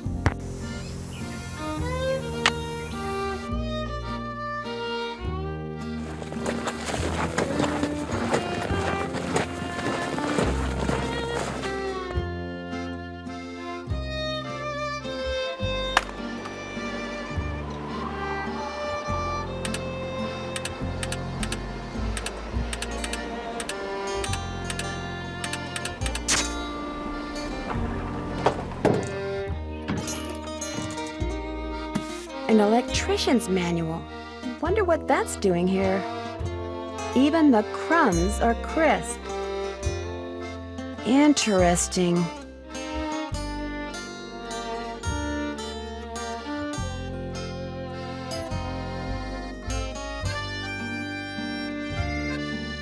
Looks like I need to put in a password.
Take your forks and a crank to the Beady Eyes Ranch and make sure you see what's below. When you stick the forks in and give it a spin, off toward my treasure you'll go.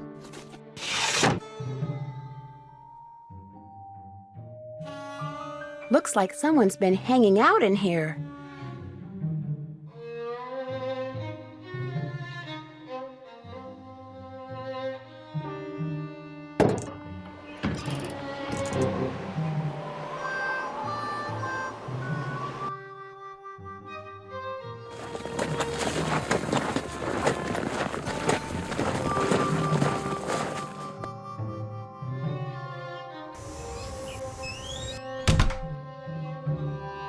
Hi, can I help you with something? Have you by any chance ever come across any silverware that may have belonged to Dirk Valentine's girlfriend, Frances? Silverware? You know, knives and spoons and forks. I'd remember if I did because I would have sold it. Silverware from the 19th century would be pretty valuable. It was great talking to you. Catch you later. Tuning forks. Maybe Dirk meant tuning forks. Hi, can I help you with something? I noticed some tuning forks over there. Would it be okay if I borrowed them for a while? Tell you what, if you go out and find me 10 arrowheads for this display I'm working on, I'll give them to you for free. You can put them in this. I already have 10 arrowheads, see? So you do. It looks like I only need 9 to finish this display. So here, keep this arrowhead. Thanks for your help, Nancy. Those tuning forks are all yours. It was great talking to you. Thanks for stopping by.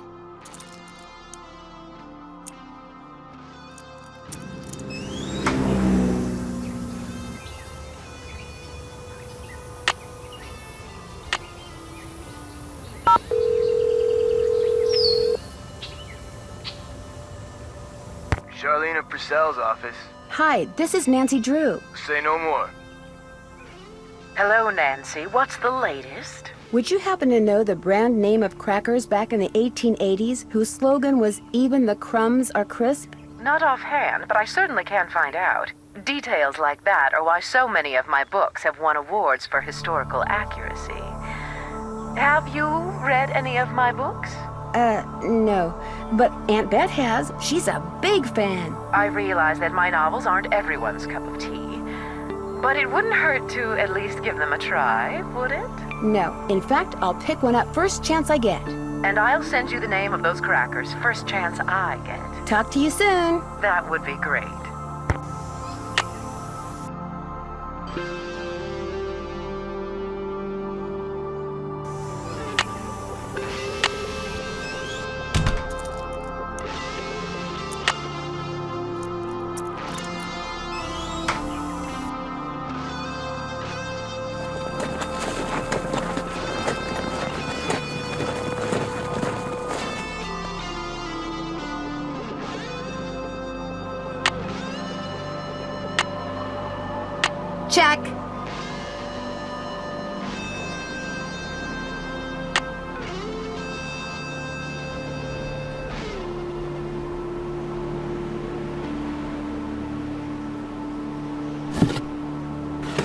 I'll bet Dirk custom made this, which means I better not go messing around in there.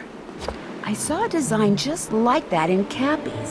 Maybe I'm supposed to do something with it there.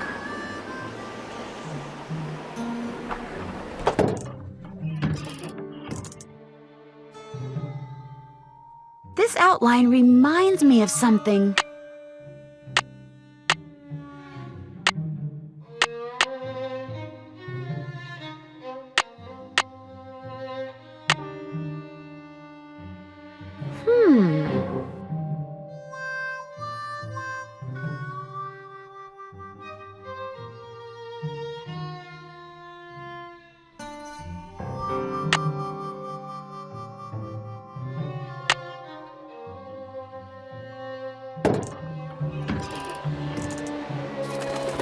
I'm getting that definite feeling I'm not alone.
Now go and peek beneath Zebra Rock, but you'll need a magnet what's there to unlock.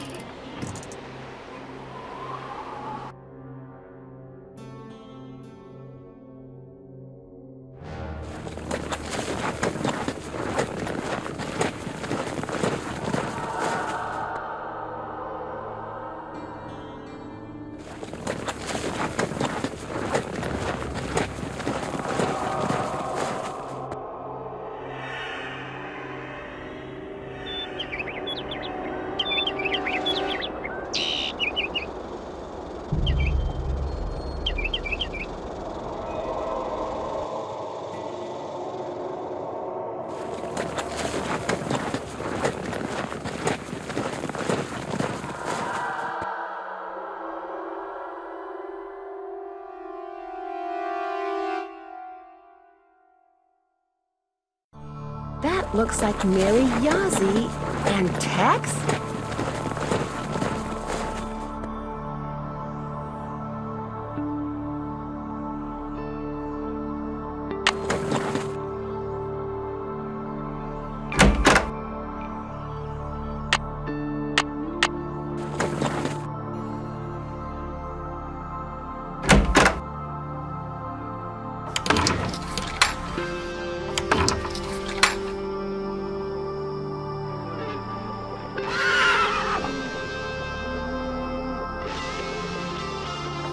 Tex must have turned the horses out for the night.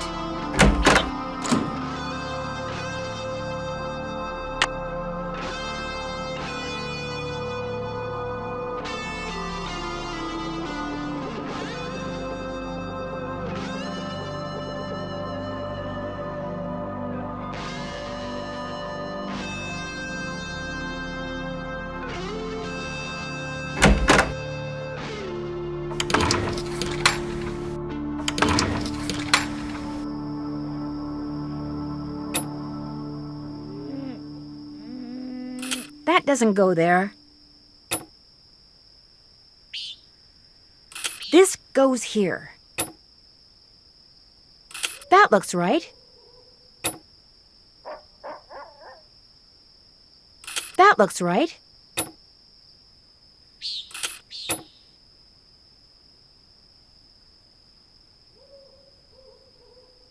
This goes here. This goes here. There. Sorry, coyotes. No chicken dinner for you tonight. Oh my gosh, my gloves. They're glowing. That powder in the ghost town.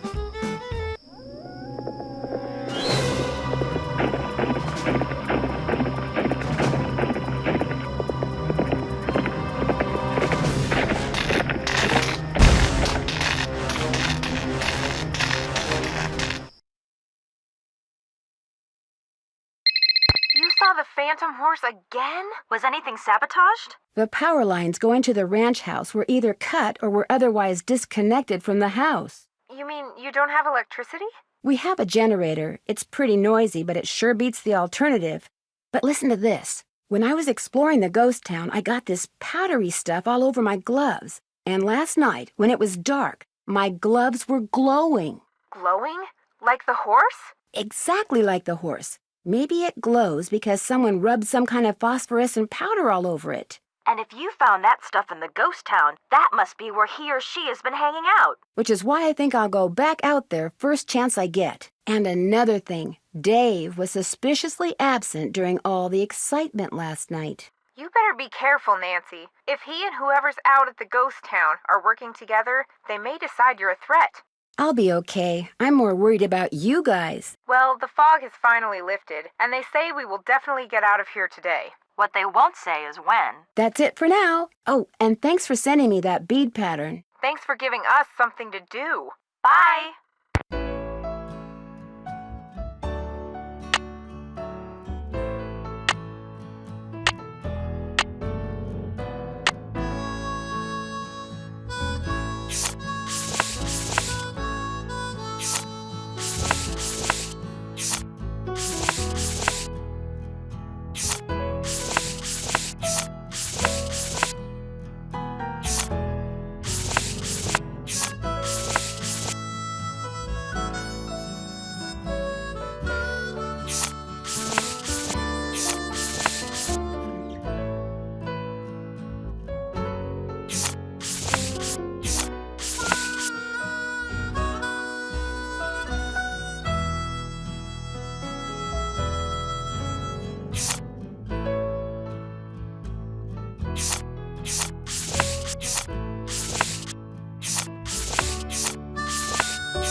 Perfect!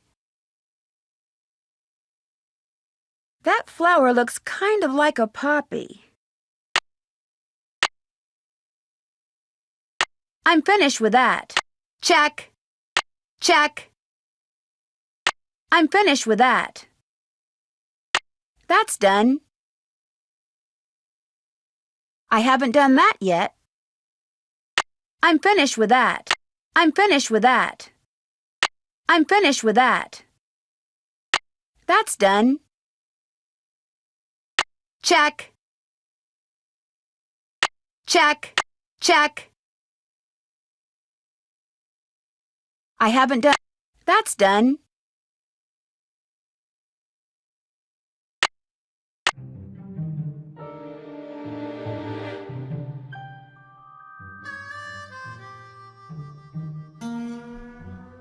Nancy, I figured after last night you'd be long gone. I know I would be if I were you. When the power company turned off the power, did they say when they'd be out to fix the lines? No, they had no idea when they'd be able to send somebody out here. And if that generator goes, I could be cooking in the dark for days, weeks. Well, not weeks, because no way am I staying here that long. I'm so freaked out now I'm not sure I can last one more day. Just hang in there. I have a feeling that all this is going to be over soon. Listen to you. Cool, calm, optimistic. I'm a wreck and you're a rock. Of course, you're also dead wrong and totally deluded, but I'm still impressed. Want me to do anything before I go riding? Same old, same old. If you bring me all the ripe stuff from the garden, I'll give you a basket to fill up with eggs. And once you're done with that, you'll be good to go. Well, I'd better get going. Don't be a stranger.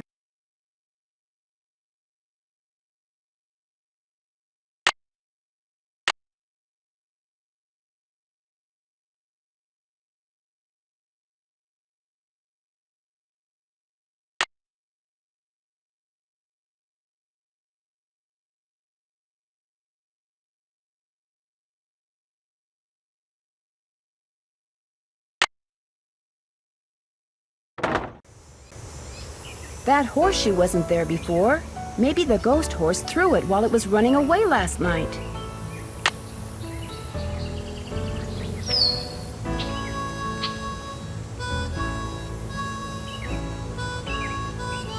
Hello, Nancy. Thanks for fixing that fence.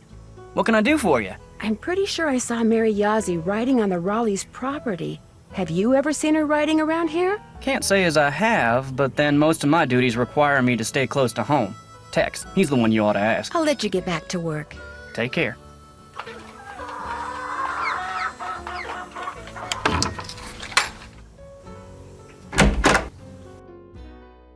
Need something?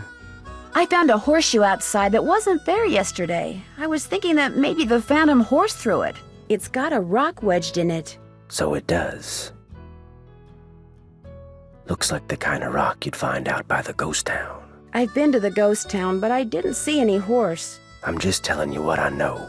You don't want to hear what I got to say, then quit asking me stuff. Do you go out there much? Nope, and I'll tell you why. Last time I was out there, my horse acted real strange. Even tried to throw me. Was like he saw something I couldn't, something he didn't like, something that was telling him to stay away. Did I see you and Mary Yazzie riding together? Me and Mary Yazzie? Course not. Why, I ain't said more than 10 words to her since I got here. You're imagining things. Talk to you later. If you last that long.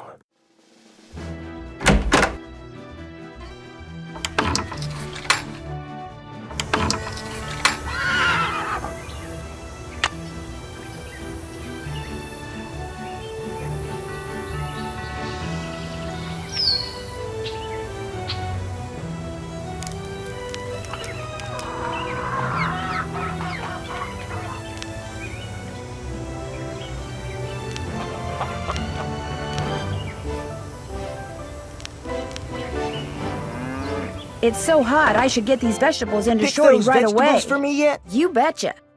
Good for you. Now, if you just fill that egg basket for me again, we'll be all set. Well, I'd better get going. Come back soon.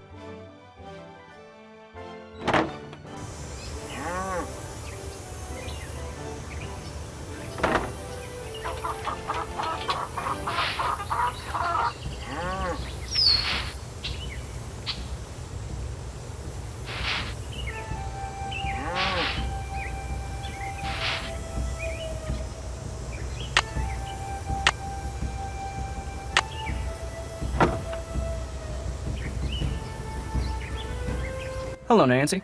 Something I can do for you? I'll let you get back to work. Ma'am?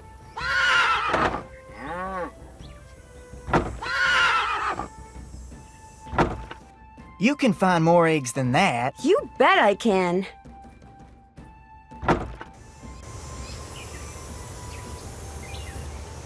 Hello, Nancy. Something I can do for you? I'll let you get back to work. Appreciate it.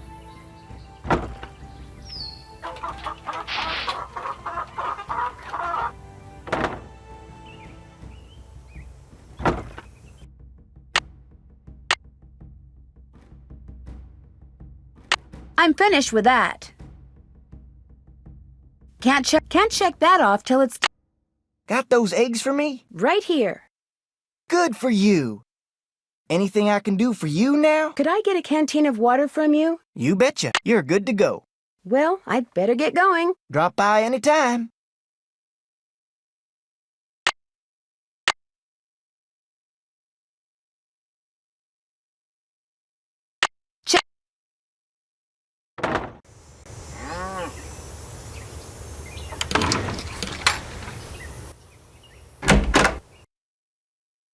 Need something? Is it okay if I go riding? Nope.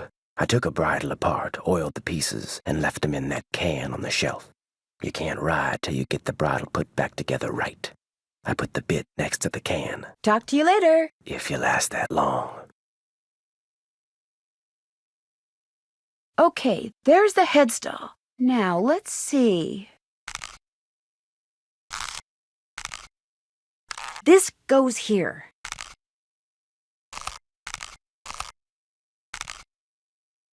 This goes here. This goes here. That looks right.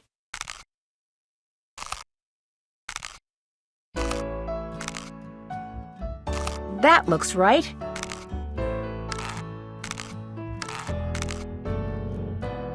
Perfect. Need something? I put that bridle back together. Now may I go riding? Yep, Talk to you later. if you last that long.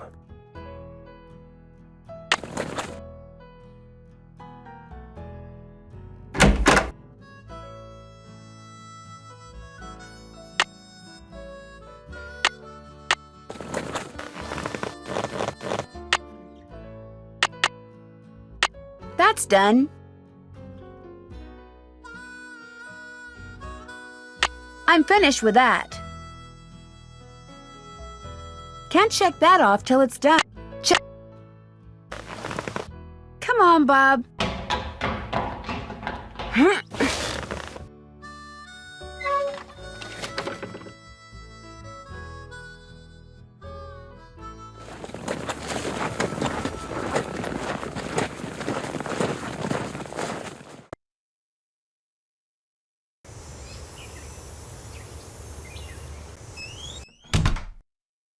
Hi, can I help you with something? Tex told me about, you and him. He did? I'd like to hear your side of the story now. My side's no different from his side. We're in love. What's the big deal? You're what? Wait a minute. He didn't tell you anything, did he? You tricked me. Oh, you're good. You are good. Is that what you were doing on the ranch when I saw you, meeting Tex? Yes. See, Tex knows the Raleighs and I have been arguing about that property I want to buy. He's afraid if the Raleighs find out about us, they'll think he's collaborating with the enemy and fire him. Why are you so interested in that property? There's a whole bunch of petrified wood on it. Tex discovered it. Every so often, he'll bring some pieces in, and I'll use it in my jewelry or try to sell it. Anyway, Tex and I are in love. We tried to keep it a secret, and we blew it. You know, for a city slicker, you got a lot of country smarts. It was great talking to you. Come in again.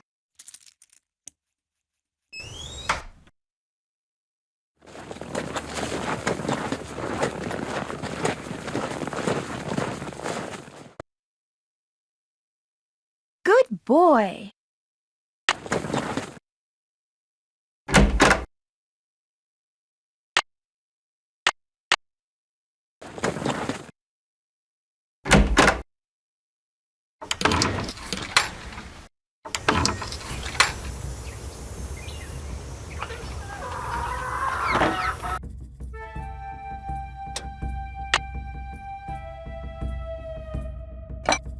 Do you think I could have a piece of cake? Sure, help yourself. Tex really liked it, by the way.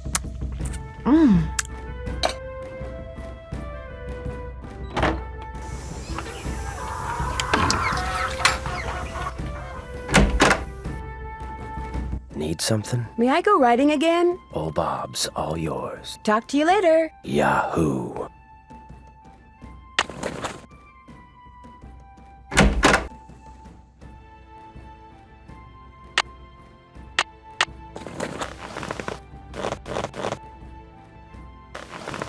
Come on, Bob.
Looks like a secret compartment.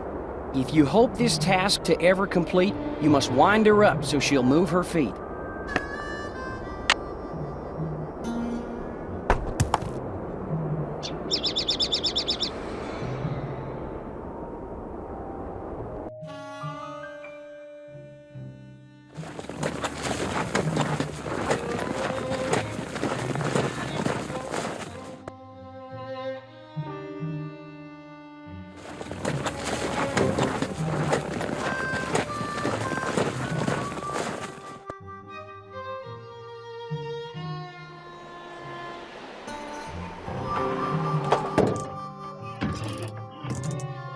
Maybe this is the key to the jail cell.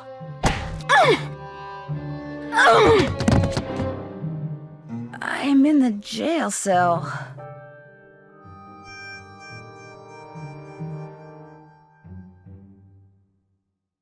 So far, so good.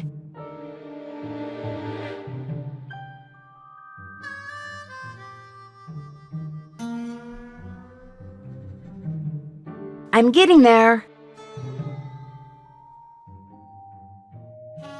Very good. Underbank lamp.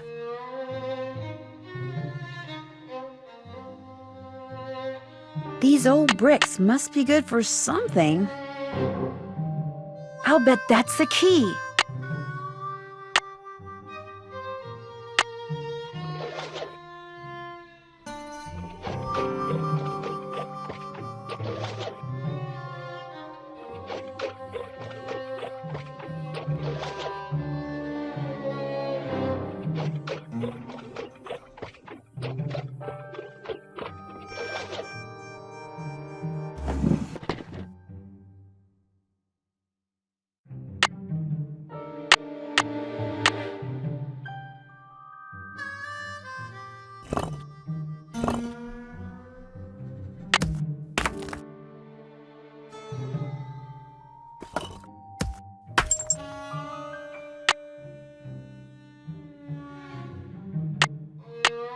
Come to Mama.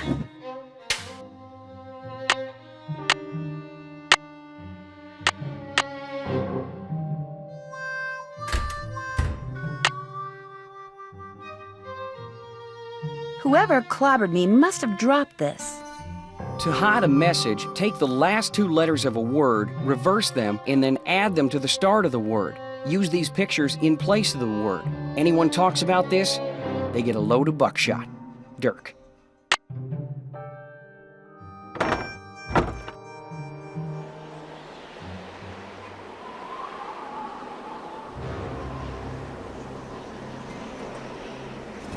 There's a letter down there.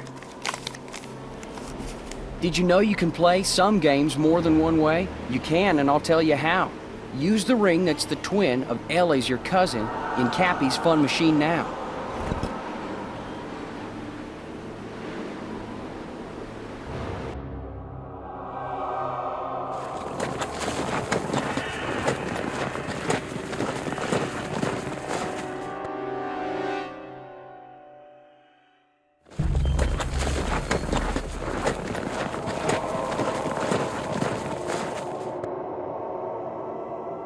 Good boy.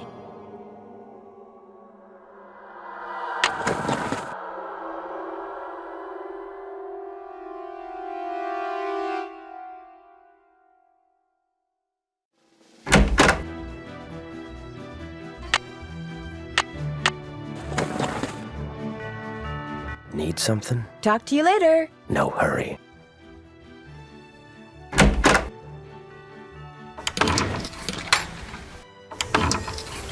Hello, Nancy. Something I can do for you? It seems that Mary Yazzie and Tex have a thing for each other. Tex and Mary Yazzie? You gotta be kidding me. They're keeping it hush-hush because Tex is afraid the Raleighs might not approve. Can't see why the Raleighs would care. Less, of course, they dislike her as much as she seems to dislike them. And even then, I can't see where it'd be any of their business. You got a steady back home? That depends on why you want to know. Never mind. I'm sorry. I shouldn't have asked. Forget I said anything. So what else can I do for you? Did your great aunt by any chance leave you a ring? Sure did. It was her most prized possession. In fact, I got it right here. Seems to me Aunt Ellie said Francis had one just like it. I keep it on me for good luck. I know this is a lot to ask, but do you think I could borrow it for a while? Borrow it? What for? It's kind of a long story. Just take care of it, okay? Last time I was in the ghost town, somebody clobbered me over the head and locked me up in the old jail. That's terrible. Did you see who did it? No, I never got a look at him, or her, or them, or whatever. You shouldn't go there anymore, Nancy. Something bad's obviously going on, and you should just stay away. And call the sheriff, of course. I'll let you get back to work. Appreciate it.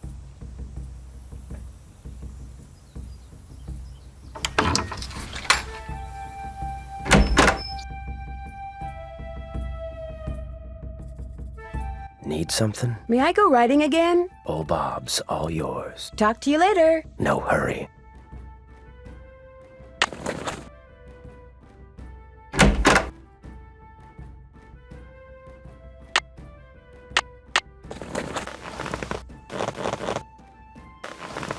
Come on, Bob.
On the paper you got when you first began, draw lines between the pictures shown here.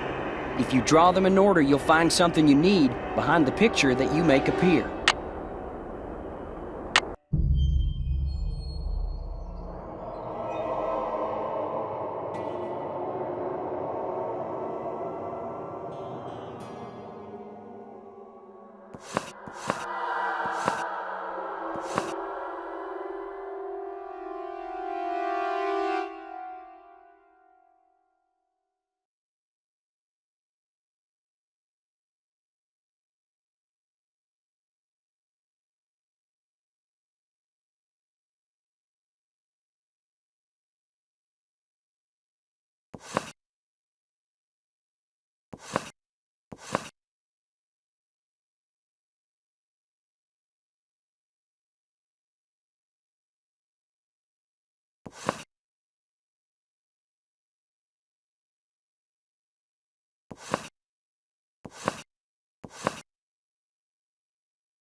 V. For Valentine, no doubt.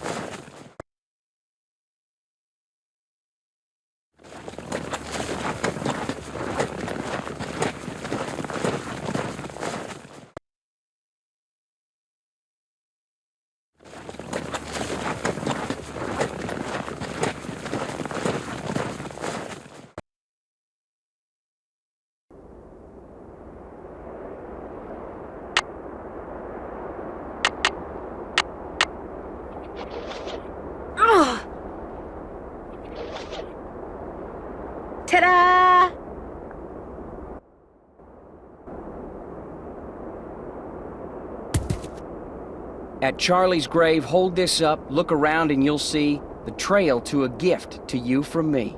It's a rock. Too bad it's so scuffed.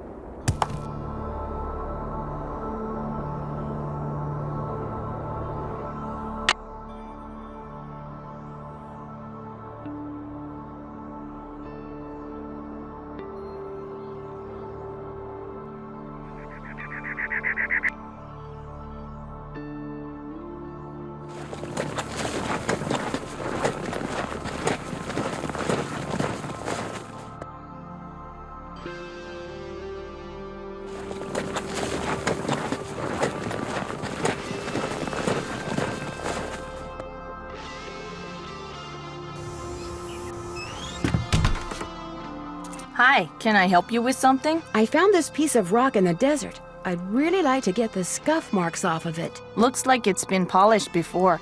If I put it in the polisher, it'll buff up in no time. Let me see what I can do.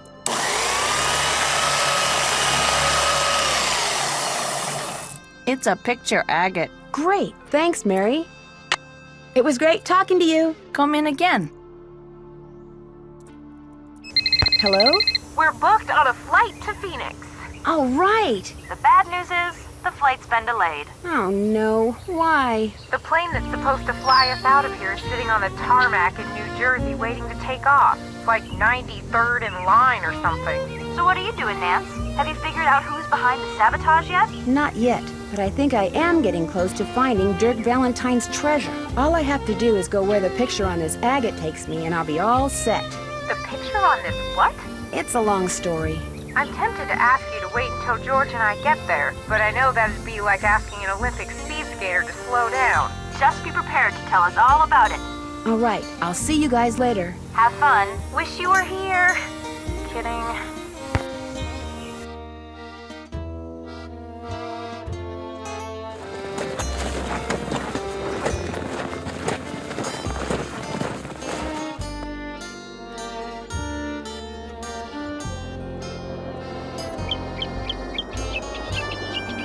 That tree looks just like the one on the agate.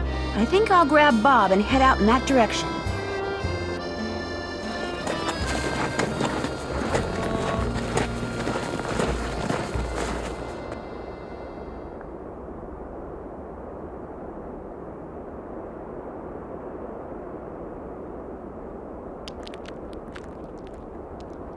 Now, how am I going to get up there? I could lasso that tree branch and pull myself up.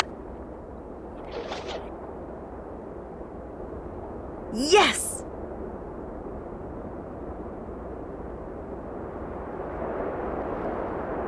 Ancient cliff dwellings. Awesome!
Yikes! Falling down there would not be fun.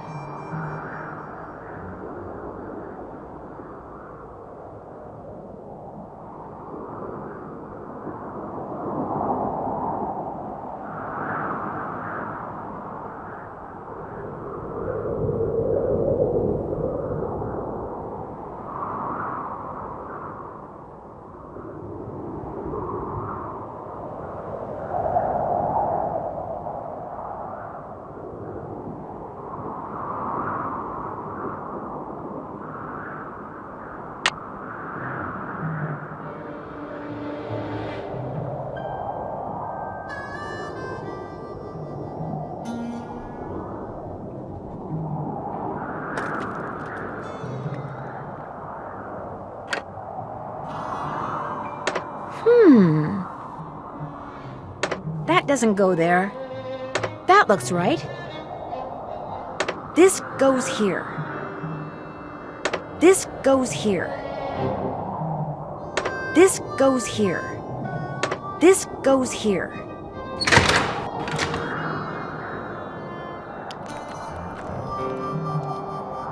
There it is, Dirk Valentine's treasure.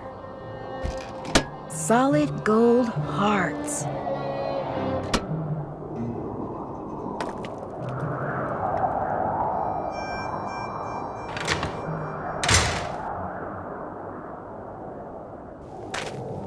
Uh-oh. Why, hello, Nancy. Find the treasure yet? So you're the one who's been sabotaging the ranch. That's right. Here my buddies and I went to all that trouble, wrangling that horse, busting that pipe, cutting those wires trying to scare people off the ranch so we could tear the place apart looking for the treasure, when all we really had to do was what I just got done doing. Follow you. You went to a lot of trouble for nothing. The treasure's gone. Well, now, I don't believe you, Miss Nancy. Oh, and by the way, it's too far to make it back to the ranch without a horse, and I just ran yours off, which means you, to use an old cooking expression, are toast. That's what you think. Looks to me like the only way out is the way you came in, Nancy. So, ready or not, here I come. There's gotta be a way to stop Shorty. Think! I'm getting close!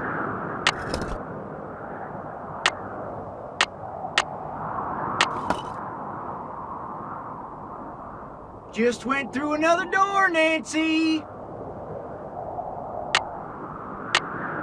There. Now I better hide. Last door. After I get the treasure, I'll deal with you. Whoa! You switched door markers on me, didn't you? That was downright mean, Nancy. I could have hurt myself. At least you can do is help me off of here. How about it? Nah, I think I'll go get the sheriff and let him help you off of there. Dear Hannah, it turns out that Shorty had ridden to the cliff dwellings on the Phantom horse, which was really just a trick horse that a friend of one of his bank robber buddies had trained. Since my horse was gone and it was getting dark, I wound up riding it back to the ranch so I could call the sheriff. You should have seen the look on everyone's face when I rode up on a glowing horse.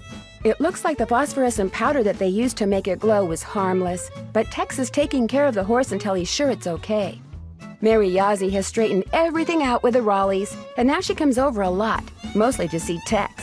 He turns beet red whenever she's around. It's actually kind of cute. Speaking of cute, Dave confessed to the Raleighs as soon as they got home from the hospital, just like he said he would. They not only forgave him, they even offered to split the treasure with him if it turns out they can keep it. Sheriff Hernandez is looking into it. The best part is, Bess and George finally got here, and we've been having a ball. Here's a picture of the three of us on our horses. Unfortunately, Dave took it. Guess he didn't realize his finger was over the lens. See you in a couple of days. Love, Nancy. P.S. I started reading the Charlene Purcell novel Aunt Bet has. And you know what? I can't put it down.